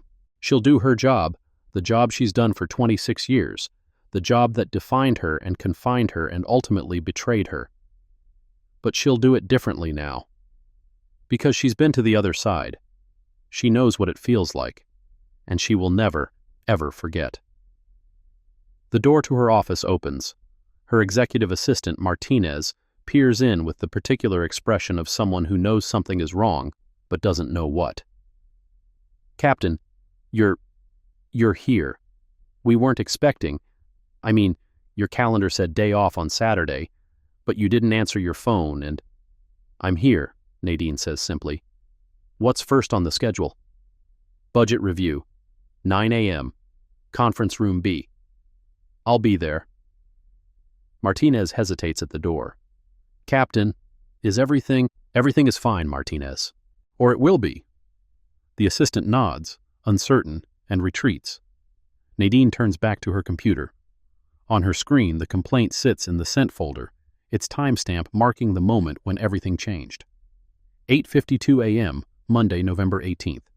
The moment when Captain Nadine Prescott, commanding officer of Precinct 19, declared war on her own department. The moment when the officers who arrested her, who searched her, threatened her, humiliated her, denied her basic human dignity, began the countdown toward consequences they never imagined. The moment when the truth started its slow, inevitable emergence. She allows herself one small smile. Then she stands, straightens her civilian clothes, and walks toward conference room B. The budget review is waiting. The world keeps turning, and somewhere in this building, officers are going about their Monday morning without any idea that everything is about to change, without any idea that the woman they thought they could silence has just begun to speak, without any idea that the captain they never recognized is about to teach them a lesson they'll never forget. The lesson begins now. The complaint travels through the department's internal systems with the speed of a brush fire in dry season. By 9:15 a.m., Lieutenant Cora Mendez has received her copy in Internal Affairs. By 9:47, the duty officer has flagged it for priority review. By 10:22, Deputy Chief Warren Osgood's executive assistant is knocking on his office door with an expression that suggests the day is about to become significantly more complicated. Osgood reads the complaint twice. The first time, his eyes move quickly, scanning for the essential facts.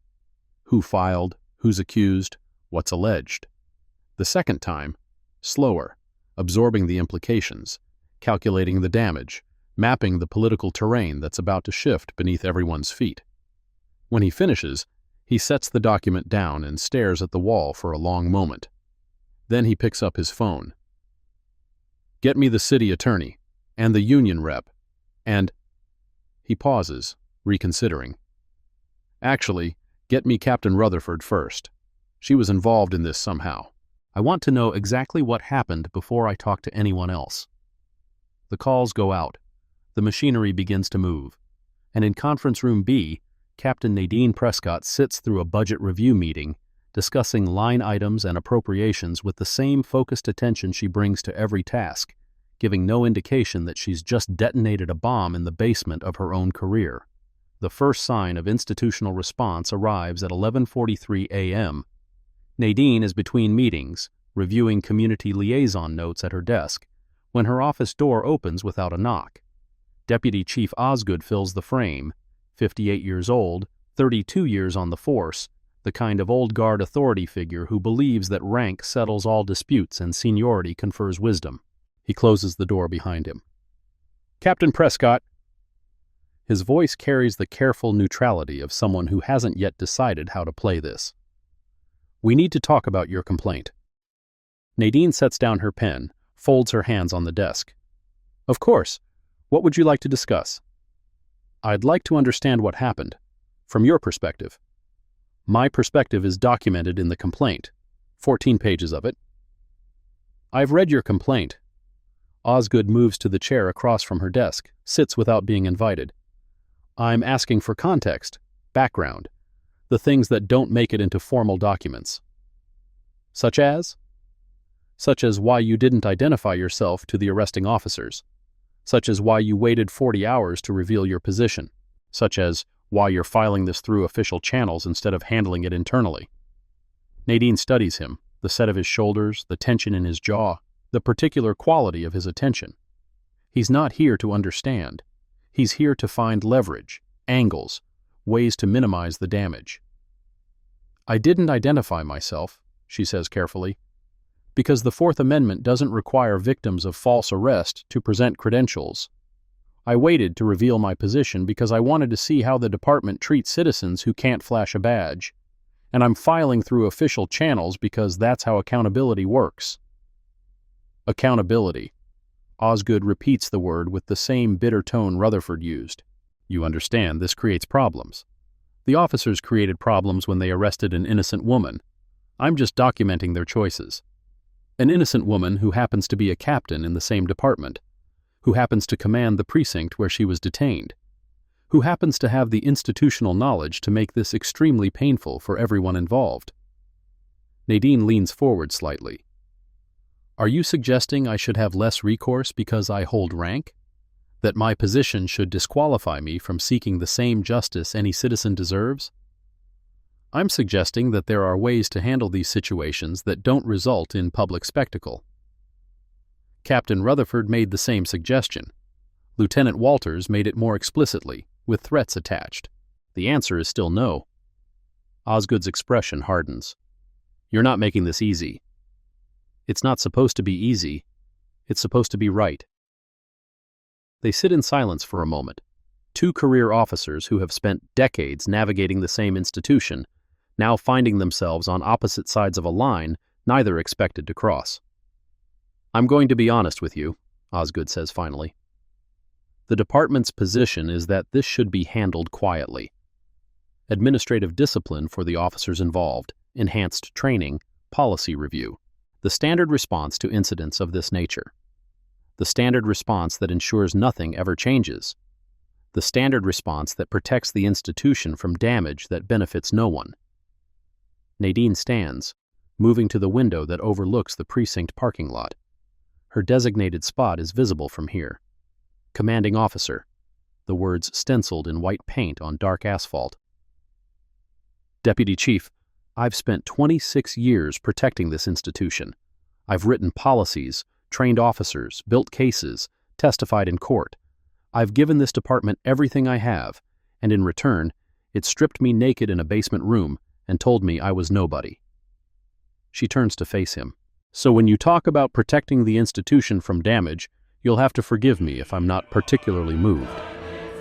Osgood rises, his face tight with controlled frustration. This isn't over, Captain. No, it's just beginning. He leaves without another word. Nadine returns to her desk, picks up her pen, and continues reviewing community liaison notes as if nothing has happened. But her hands are trembling, just slightly, just enough to remind her that she's still human, still vulnerable, still capable of fear even when she refuses to show it. The investigation officially opens on Wednesday, November 20th. Lieutenant Mendez leads the inquiry, assisted by 2 investigators from the department's Accountability Division. Their first action is to secure all available evidence: body cam footage, dispatch logs, incident reports, booking records, property inventories. The body cam footage proves immediately problematic. Officer Franklin's camera shows no recording for the relevant time frame. The official explanation cites technical malfunction, but Mendez's forensic analysis tells a different story. The camera was functional until 11:43 a.m., 2 minutes after initial contact with Captain Prescott. Then it was manually deactivated using the standard power-down sequence. Not a malfunction, a choice. Officer Cantrell's footage is more damning. The recording begins mid-encounter, missing the first 6 minutes of contact. But what remains is sufficient. Cantrell's voice, casual and contemptuous, dismissing Prescott's legal knowledge as something she learned from television.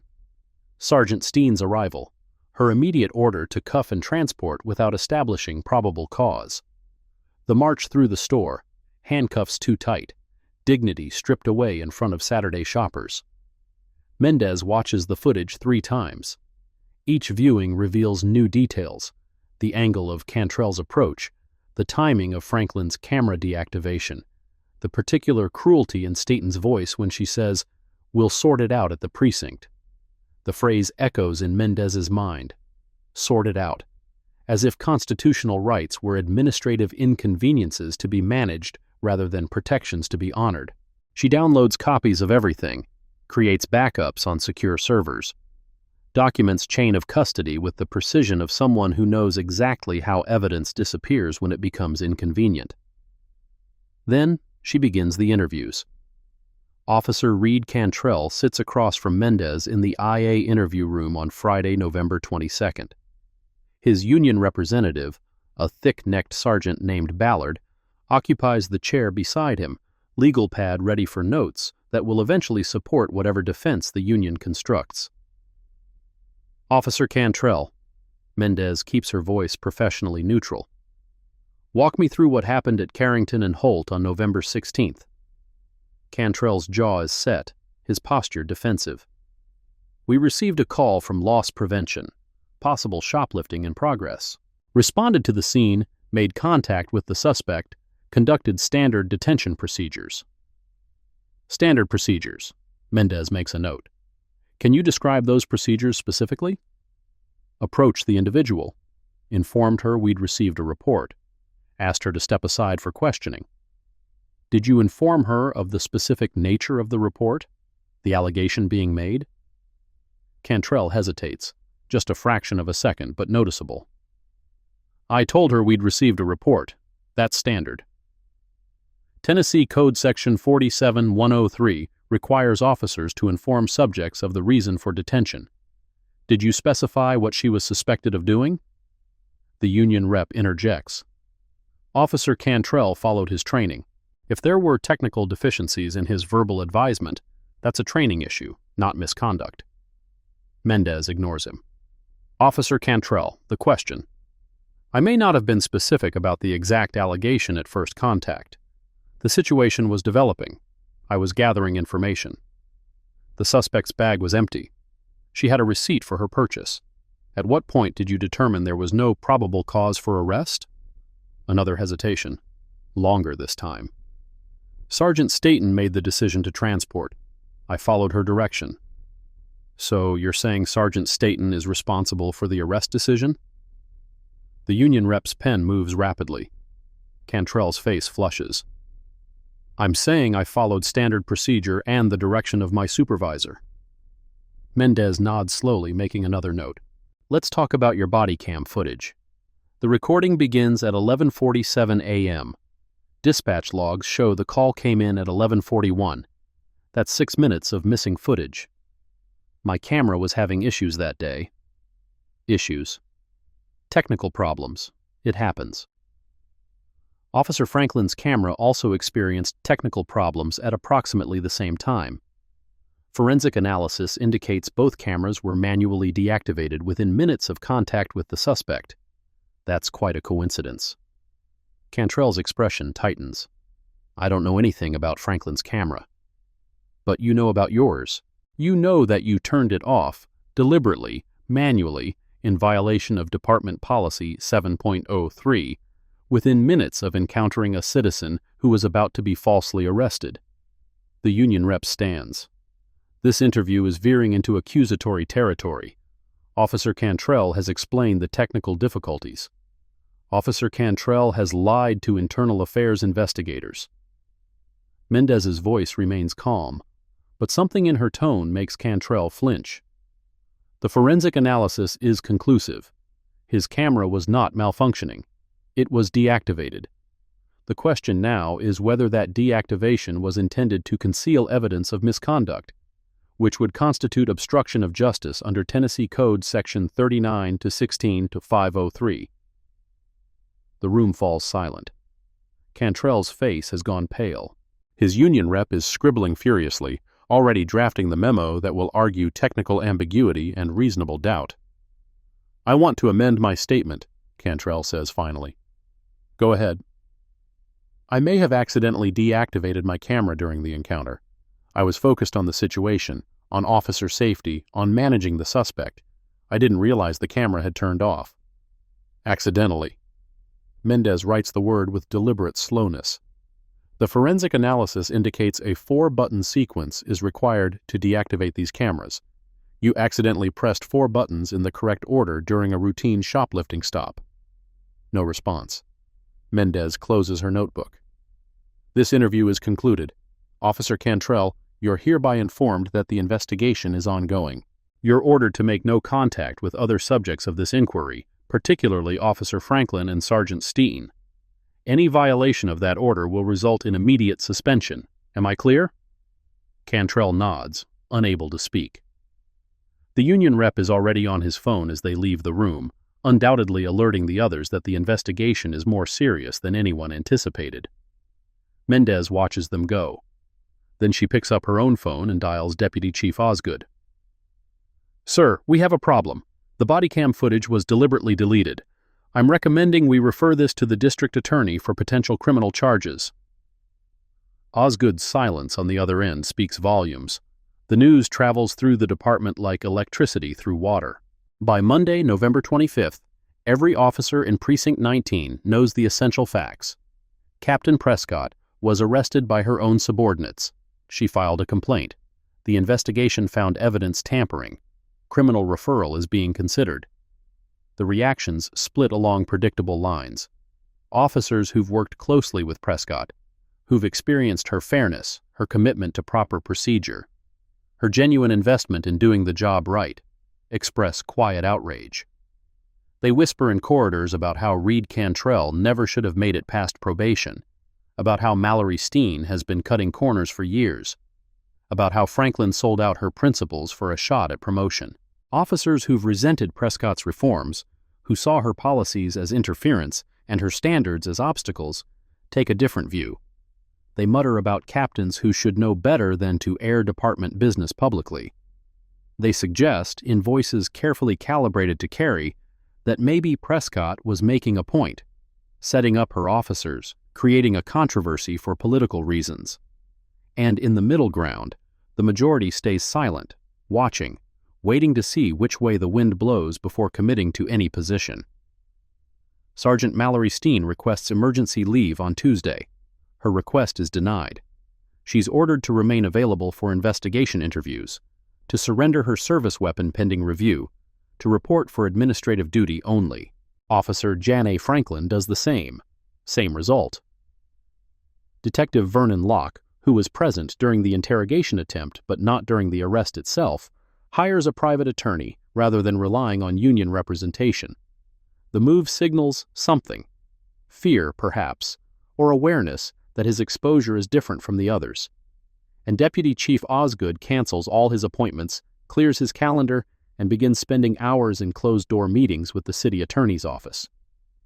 The machinery of damage control is fully engaged, but the machinery of justice is moving too.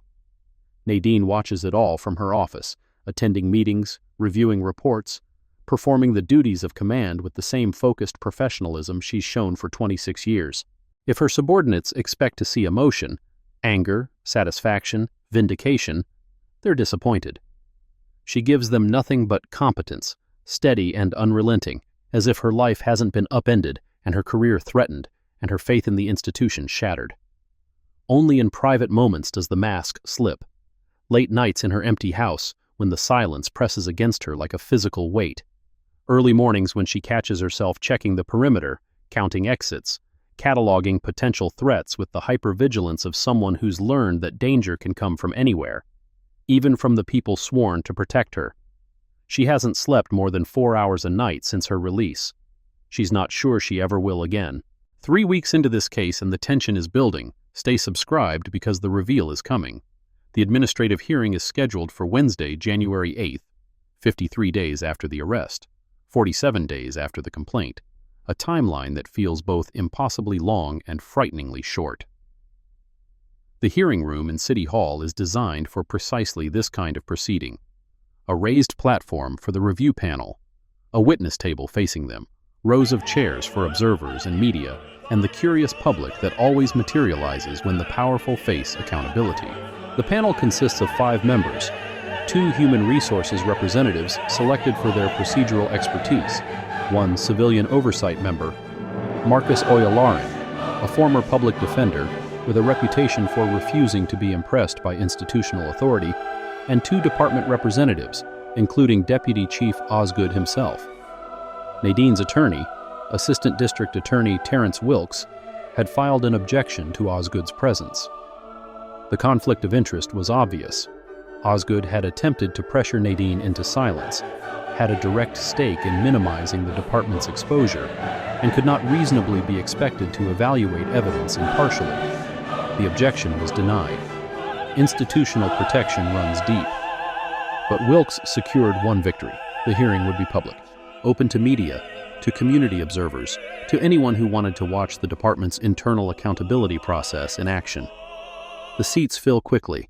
Nadine arrives at 8:45 a.m., 15 minutes before the scheduled start time. She wears civilian clothes, a charcoal blazer over a white blouse, professional but deliberately not uniform.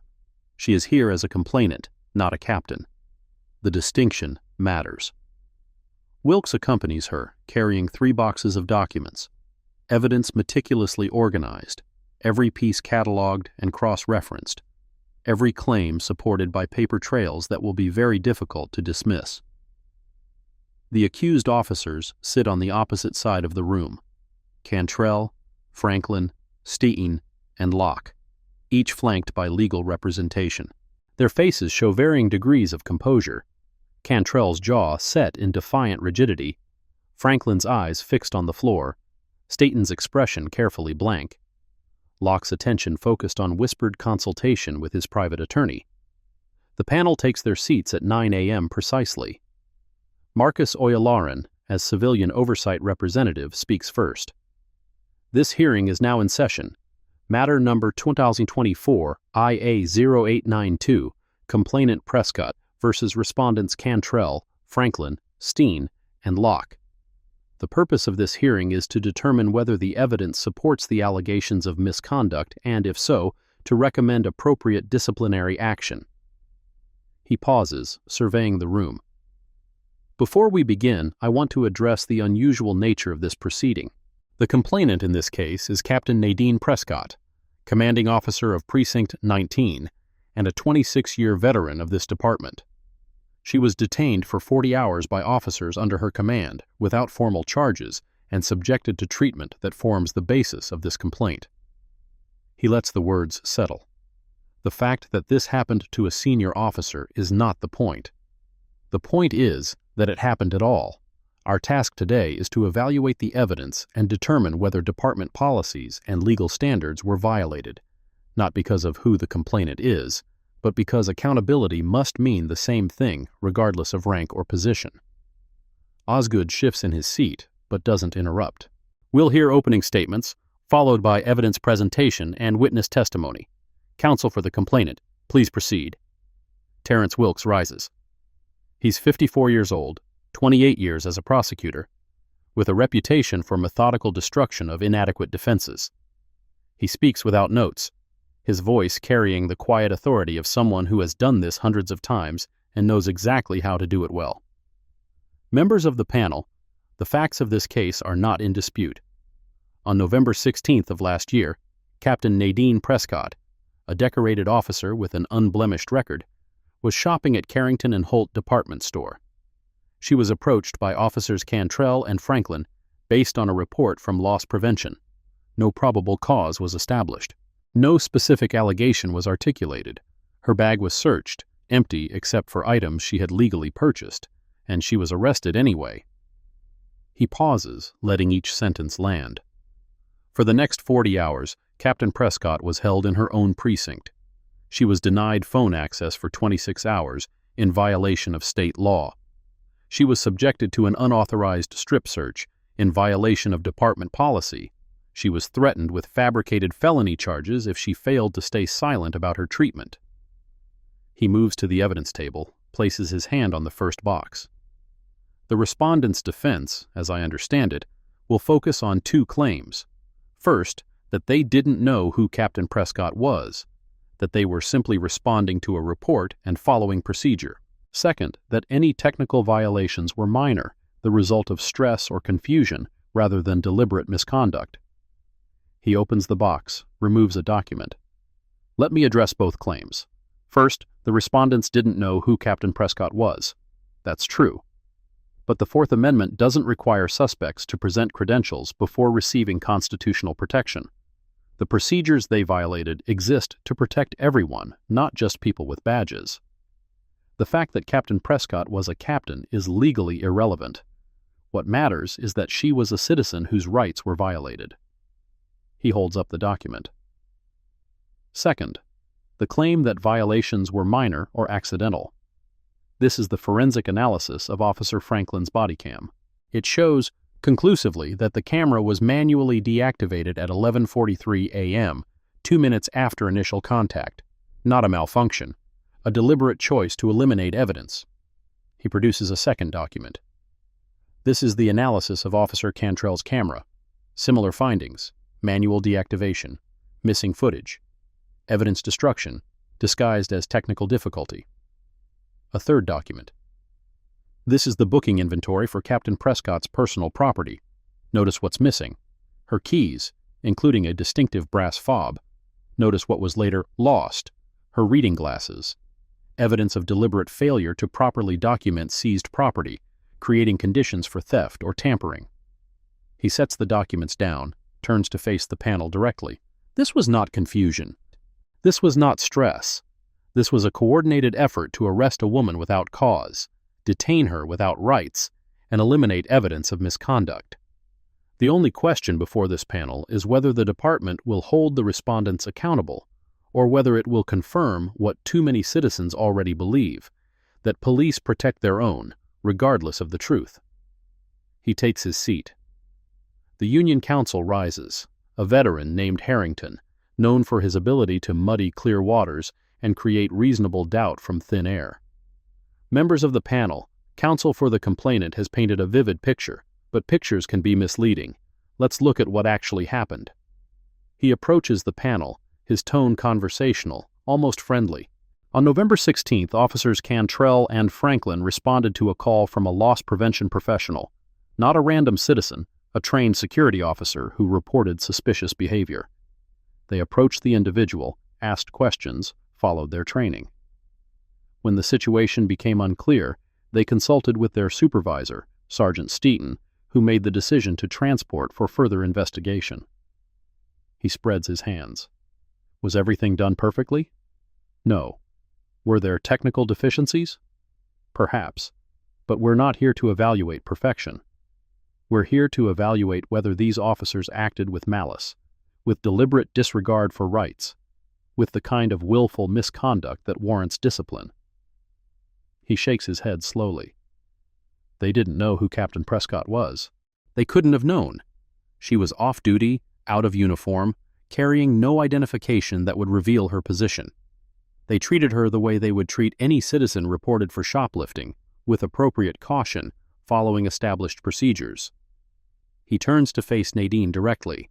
Captain Prescott is a respected officer. Her complaint deserves serious consideration, but respect for the complainant shouldn't blind us to the reality that her officers were doing their jobs, in good faith, based on the information available to them. To punish them for failing to recognize their captain, to destroy their careers over what amounts to a case of mistaken identity, would send exactly the wrong message about the department's commitment to supporting officers who do their jobs under difficult circumstances. He returns to his seat. O'Yelloran makes a note, then looks to Wilkes. Counsel for the complainant, you may present your evidence. What follows takes 4 hours. Wilkes presents the body cam footage, what remains of it, frame by frame. The panel hears Cantrell's voice, casual and dismissive. Another one who thinks she knows the law. They hear Staten's order. Cuff her. We'll sort it out at the precinct. They hear the silence where Miranda rights should have been read, the absence of probable cause articulation, the sound of handcuffs closing too tight. He presents the forensic analysis, calling Lieutenant Mendez to testify about what the data reveals. She walks through the technical details with precision, timestamps, deactivation sequences, metadata that cannot be faked or explained away. He presents the booking records, highlighting the discrepancies, the missing items, the deliberate failures to follow documentation protocols. He presents the dispatch logs, showing the timeline of events, the gaps where procedure was skipped, the acceleration of a situation that should have been resolved in minutes. And then, at 2:17 p.m., he presents Exhibit A. I'd like to enter into evidence the Memphis Police Department Training Protocol Manual, Section 4 Rules, Retail Theft Response, establishing probable cause. The document is distributed to panel members. This section, Wilkes continues, establishes the procedures officers must follow when responding to retail theft reports. It requires independent verification of probable cause before initiating detention. It specifies that loss prevention observations alone do not constitute sufficient basis for arrest.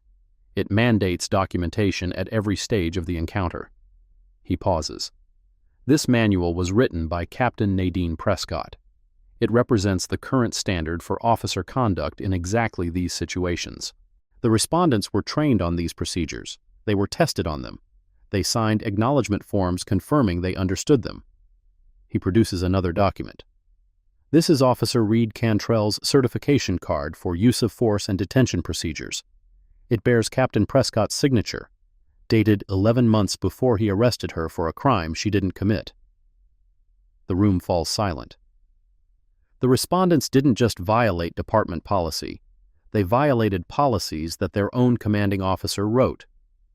Policies they were certified to understand. Policies they ignored because they didn't recognize the woman standing in front of them as someone whose opinion mattered. He turns to face the respondents directly. That's not a mistake. That's not confusion. That's a fundamental failure of the training Captain Prescott gave them, the standards she set for them, the expectations she communicated to every officer in this precinct. He lets the silence stretch. The Fourth Amendment doesn't have a rank exception. Neither does accountability. Osgood shifts uncomfortably in his seat. His attempt to redirect the hearing's focus has failed. O'Yelloran has maintained control, refusing to let procedural objections derail the presentation of evidence. The Union Counsel's cross-examination attempts to minimize, to contextualize, to create doubt. He suggests that the training manual's requirements are subject to interpretation. He argues that the forensic analysis of body cam footage could be explained by technical factors the investigators didn't consider. He proposes that the missing property items were clerical errors, not deliberate misconduct, but the evidence is too strong, the pattern is too clear, and when the panel breaks for dinner at 6:15 p.m., the outcome is no longer in serious doubt. Only the consequences remain to be determined. The hearing resumes at 7:30 p.m. for closing statements. Wilkes keeps his brief. Members of the panel, you've seen the evidence. You've heard the testimony. You know what happened. A woman was detained for 40 hours without charges, searched without cause, threatened into silence, and denied basic constitutional protections, all by officers who had sworn to uphold exactly those protections. He pauses. Captain Prescott isn't asking for revenge, she's asking for accountability. She's asking this department to demonstrate that its policies mean something, that its training matters, that the rights it promises to protect actually exist. He looks at each panel member in turn. If these officers face no meaningful consequences, you will have sent a message to every citizen in Memphis. Your rights depend on who you are, not what the law says. You will have confirmed what too many people already believe, that the system protects its own, regardless of the truth. He takes his seat. The Union Council offers his own closing, measured, careful, emphasizing the officers' years of service, their previously clean records, the difficulty of their jobs. But the words feel hollow in the wake of the evidence presented. The panel deliberates for 47 minutes. When they return, Marcus Oyalaran reads the findings. In the matter of Officer Reed Cantrell, the panel finds sustained violations on 3 counts: unlawful detention without probable cause, failure to advise of constitutional rights, deliberate deactivation of body cam equipment during a citizen encounter, recommended action, termination of employment. Cantrell's face goes white. In the matter of Officer Cantrell Franklin, the panel finds sustained violation on 1 count, deliberate deactivation of body cam equipment, with referral to the forensic unit for investigation of potential evidence tampering. Recommended action: suspension without pay pending investigation, with termination recommended if tampering charges are substantiated. Franklin's eyes remain fixed on the floor. In the matter of Sergeant Mallory Steen, the panel finds sustained violations on 2 counts: authorization of arrest without probable cause, failure to properly supervise subordinate officers. Recommended action: demotion to officer rank, with mandatory retraining and 12-month probationary period. Staton shows no visible reaction. In the matter of Detective Vernon Locke, the panel finds insufficient evidence to sustain charges of direct involvement in the arrest. However, the panel notes concerns regarding the interrogation attempt conducted without proper Miranda advisement. Recommended action: letter of counseling placed in permanent file. Osgood's expression is carefully neutral, but something in his posture suggests relief. Locke, at least, has survived largely intact. Oyalaran sets down the document. These recommendations will be forwarded to the Chief of Police for final determination. Officers have the right to appeal through established union grievance procedures. The panel is adjourned. The gavel falls.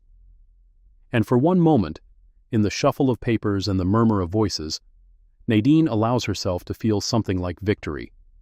But only for a moment, because she knows how this works. She knows about appeals and delays and union grievances that stretch for months. She knows about officers who get terminated on paper but reinstated through arbitration. She knows about recommendations that get watered down, consequences that get negotiated away, accountability that evaporates in the gap between what should happen and what does. The battle has been won. The war continues. The appeals begin immediately. Reed Cantrell's union files a grievance within 48 hours, claiming procedural irregularities in the investigation and bias in the panel composition. His attorney requests a stay of the termination pending review, arguing that executing the recommendation before appeals are exhausted would cause irreparable harm. The stay is granted. Cantrell remains on paid administrative leave, drawing his full salary, accessing his benefits, waiting for the arbitration process that could take 6 months or longer to resolve. Sergeant Staten accepts her demotion rather than fight it. At 53, with 22 years on the force, she's too close to her pension to risk a protracted battle. She reports for patrol duty the following Monday, her sergeant's stripes removed, her authority diminished but her job intact. Officer Franklin's situation proves more complicated. The forensic investigation into potential evidence tampering continues, generating paperwork and interviews and technical analysis that will take months to complete. She remains suspended without pay, her career in limbo, her fate dependent on conclusions that haven't yet been reached. And Detective Vernon Locke returns to work as if nothing happened. A letter of counseling in his file, the lightest possible consequence, barely a slap on the wrist. He continues representing the union, continues conducting interviews, continues occupying his position as if the hearing had been a minor inconvenience rather than an indictment of his judgment. The city attorney's office reaches out 2 weeks after the hearing. The meeting takes place in a conference room downtown, far from the precinct, far from prying eyes. Present: Nadine, Terrence Wilkes, 2 attorneys representing the city, and a representative from the mayor's office whose presence signals the political stakes involved. The city's lead attorney, a woman named Patricia Harding, sharp-eyed and carefully groomed, opens with practiced diplomacy. Captain Prescott, first let me say that the city deeply regrets what happened to you. The conduct of the officers involved was unacceptable, and we're committed to ensuring it doesn't happen again. Nadine waits. That said, we believe it's in everyone's interest to resolve this matter without prolonged litigation. We're prepared to offer a settlement that reflects the seriousness of what occurred while allowing all parties to move forward. Wilkes speaks. What are you proposing? Harding slides a document across the table. Compensation for the unlawful detention, the civil rights violations, and the emotional distress experienced. The amount is generous, significantly more than a jury would likely award, given the difficulty of proving quantifiable damages in cases like this. Nadine reads the number. It's substantial. Not life-changing, but significant, enough to signal that the city is taking this seriously, enough to make the offer worth considering. And the conditions? Standard release of claims, mutual non-disparagement agreement, confidentiality regarding the settlement terms. Confidentiality. Nadine sets down the document. Meaning no one ever learns what happened. Meaning the next person this happens to has no precedent to point to. Meaning the department's pattern of conduct stays hidden. Harding's expression doesn't change. Meaning the matter is resolved privately, as these matters typically are. Wilkes leans forward. My client is less interested in money than in accountability. What assurances can you offer that the department will implement meaningful reforms? The officers involved are facing discipline. The policies have been reviewed. Training protocols are being enhanced. Are being enhanced. Nadine's voice carries an edge. Not have been, not will definitely be, just are being, which means nothing concrete, nothing enforceable, nothing that prevents this from happening again next month. Harding spreads her hands. Captain Prescott, I understand your frustration, but litigation is uncertain. Appeals take years. Juries are unpredictable. This settlement offers certainty, compensation for your suffering and closure for a painful chapter. It offers silence. There's a difference. The negotiation continues for another hour. Numbers are adjusted. Terms are modified. Language is refined. But the essential exchange remains unchanged. Money for silence. Compensation for confidentiality. In the end, Nadine takes the settlement. Not because she believes in it, not because she thinks it represents justice, but because Wilkes is right. Litigation would take years. The department has resources she doesn't. And the longer this drags on, the more her career, her ability to actually change things from inside, gets consumed by the fight. She signs the papers, accepts the money, agrees to the confidentiality clause that ensures no one outside this room will ever know the exact terms, and walks out of the conference room feeling like she's lost something she can't name. 3 months pass. Spring arrives in Memphis with dogwood blossoms and warming temperatures and the particular quality of light that makes the city feel almost hopeful. Life continues, shifts and schedules, and the endless work of running a precinct that has been permanently changed by what happened. Cantrell's arbitration hearing is scheduled for May. His attorney has filed motions challenging every aspect of the investigation, claiming bias, claiming procedural failures, claiming that his client was scapegoated for systemic problems beyond his control. The outcome remains uncertain. Franklin's evidence tampering investigation concludes in April. The findings are damning. Deliberate destruction of body cam footage, pattern of prior deactivations that had gone undetected, clear evidence of intent to conceal misconduct. She's officially terminated. No appeal possible given the strength of the forensic evidence. Staten continues patrol duty, diminished but present, a daily reminder of consequences that could have been harsher but weren't. Locke continues his union work, the letter in his file apparently insufficient to affect his standing or influence. And Deputy Chief Osgood announces his retirement, effective June 1st. The timing is not coincidental. His role in attempting to suppress the complaint has become known, his judgment questioned, his position untenable. He'll leave with full pension, of course. Golden parachutes for those who fail upward remain standard practice. The Civilian Oversight Board holds its first meeting in late April. Marcus Oyalaran chairs the session, surrounded by community members elected to seats that finally carry real authority. Their first act is to request all personnel files for officers with multiple complaints, a process that will likely take months to complete, but represents genuine progress toward the transparency advocates have demanded for years. Their second act is to invite Captain Nadine Prescott to address the board. She stands before them in the council chamber, wearing her uniform for the first time since that Saturday morning, when she locked her badge in the safe and drove to Carrington and Holt to buy a birthday present. "Members of the board," she begins, "I'm here today not as a victim, though I have been one, not as a captain, though I am one. I'm here as a citizen, someone who experienced what too many citizens experience when they encounter the system I've spent my career trying to improve." She pauses. "For 40 hours, I was nobody. I was a suspect. I was a problem to be processed, a body to be searched, a voice to be silenced. And every hour of that experience taught me something that 26 years of wearing the badge never did. The distance between how we train officers to behave and how they actually behave. The gap between the policies we write and the culture we tolerate. The difference between the protection we promise and the protection we provide." She looks at each board member in turn. "I wrote the training manual that my officers violated. I signed their certification cards. I believed, truly believed, that good policies and proper training could change institutional behavior. And then I watched my officers ignore everything I taught them, because the culture told them it was acceptable, because the accountability was never real, because the consequences never actually came." She takes a breath. Reforms don't happen because systems want to change. They happen because people demand accountability and maintain that demand beyond the news cycle. This case ends here.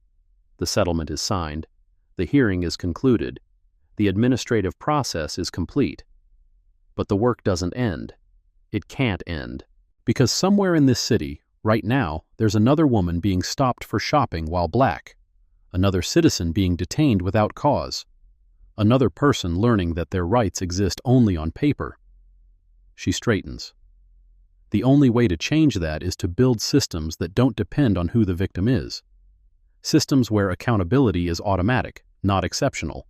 Systems where officers face consequences not because their captain was watching, but because watching is what oversight means. She steps back from the podium. "Thank you for your time, and thank you for doing this work. It matters more than you know." The applause that follows is genuine but muted. The audience understands that this isn't a moment for celebration. It's a moment for acknowledgement of how far there is still to go. Nadine returns to her precinct, to her desk, to the work that remains. A week later, she finds an envelope on her desk. No return address. Hand-delivered, according to the front desk log, but no name recorded for the visitor. Just a plain manila envelope, sealed, waiting. Inside, a single sheet of paper, a printout, an email chain, heavily redacted. Sender, black bars. Recipient, black bars. Subject line visible. R.E. Prescott situation, contingency planning. Date stamp, 3 days before her arrest. Nadine reads the visible portions carefully. The language is bureaucratic, carefully worded to avoid explicit statements while making implications clear. References to managing the situation and appropriate timing and ensuring alignment with department interests. Someone new, someone planned, someone above Reed Cantrell's pay grade decided that Captain Nadine Prescott needed to be reminded of her place. The email doesn't prove anything, not by itself, not without the redacted names, the full context, the chain of communication that produced it. But it suggests something worse than 4 officers making bad decisions. It suggests coordination. It suggests conspiracy. It suggests that what happened to her wasn't an isolated incident of racism and incompetence, but a deliberate operation designed to undermine an officer who was asking too many questions about how the department really worked. She photographs the document, stores the original in her home safe. Doesn't tell anyone. Not yet. The evidence isn't strong enough to act on. The redactions protect whoever sent this, and whoever sent it to her, if those are different people. Moving too soon would alert targets, destroy evidence, close doors that need to remain open. So she waits. She watches. She continues doing her job, attending meetings, reviewing reports, commanding a precinct that may or may not contain people who tried to destroy her. And she builds her case, brick by brick, detail by detail, the way she's always done. A month later, her phone buzzes at 11:47 p.m. She's home, finally, after a 14-hour shift that included a hostage situation downtown and a community meeting that ran 2 hours over schedule. The exhaustion is bone deep, the kind that makes sleep feel simultaneously desperate and impossible. The message is from an unknown number. 4 words. You should have taken District 7. She stares at the screen. District 7. The desk job Osgood offered her after the settlement, the less visible position that would have removed her from command, buried her in administrative work, ended any chance she had of continuing her reform efforts. She declined that offer. Someone is reminding her that the offer was also a warning. She doesn't respond. Instead, she screenshots the message, adds it to the file she's building, and sets the phone face down on her bedside table. The threat is clear. The battle continues. And somewhere in the department, maybe in her precinct, maybe higher up the chain of command, maybe in offices she's never entered, someone is watching her, waiting for the next opportunity to strike. She pulls up her calendar on her phone. Monday briefing in 9 hours. Precinct 19 still needs a captain. The work doesn't stop because she's tired, because she's threatened, because the system she's trying to change is fighting back. The door to her bedroom is closed. She takes one breath, then another. Then she sets her alarm, turns off the light, and lies in darkness, waiting for sleep that may not come. Tomorrow she'll get up. Tomorrow she'll put on the uniform. Tomorrow she'll walk into a building that may contain her enemies, smile at colleagues who may wish her harm, continue the work that someone is trying to stop, because that's what the job requires, because that's who she is, because giving up means they win. And Nadine Prescott has never been good at losing. The darkness presses against her, heavy with questions she can't answer, and threats she can't trace, and a future she can't predict. But somewhere in that darkness, there's also something else. Determination, patience, the quiet certainty that truth has a way of surfacing, that justice, however delayed, has a way of arriving, that systems built on lies eventually collapse under the weight of their own contradictions. She's been fighting for 26 years. She can fight a little longer. The night stretches on, and somewhere in Memphis, in the department she's given her life to, the emails continue to flow. The plans continue to form. The machinery of institutional self-protection continues to turn, grinding against the gears of accountability that threaten to slow it down. But Nadine knows about machinery. She knows how to find the weak points. She knows how to build cases that can't be dismissed, evidence that can't be hidden, truth that can't be contained. And she knows that somewhere, in the redacted sections of that email, there are names. Names of people who thought they could silence her. Names of people who are about to learn they were wrong. The investigation continues. The story isn't over. It's just beginning. Thank you for taking the time to watch this video today. If you found the content helpful, please remember to like and subscribe so you won't miss our upcoming episodes. If you have any questions or suggestions, feel free to leave a comment below. We are always here to listen.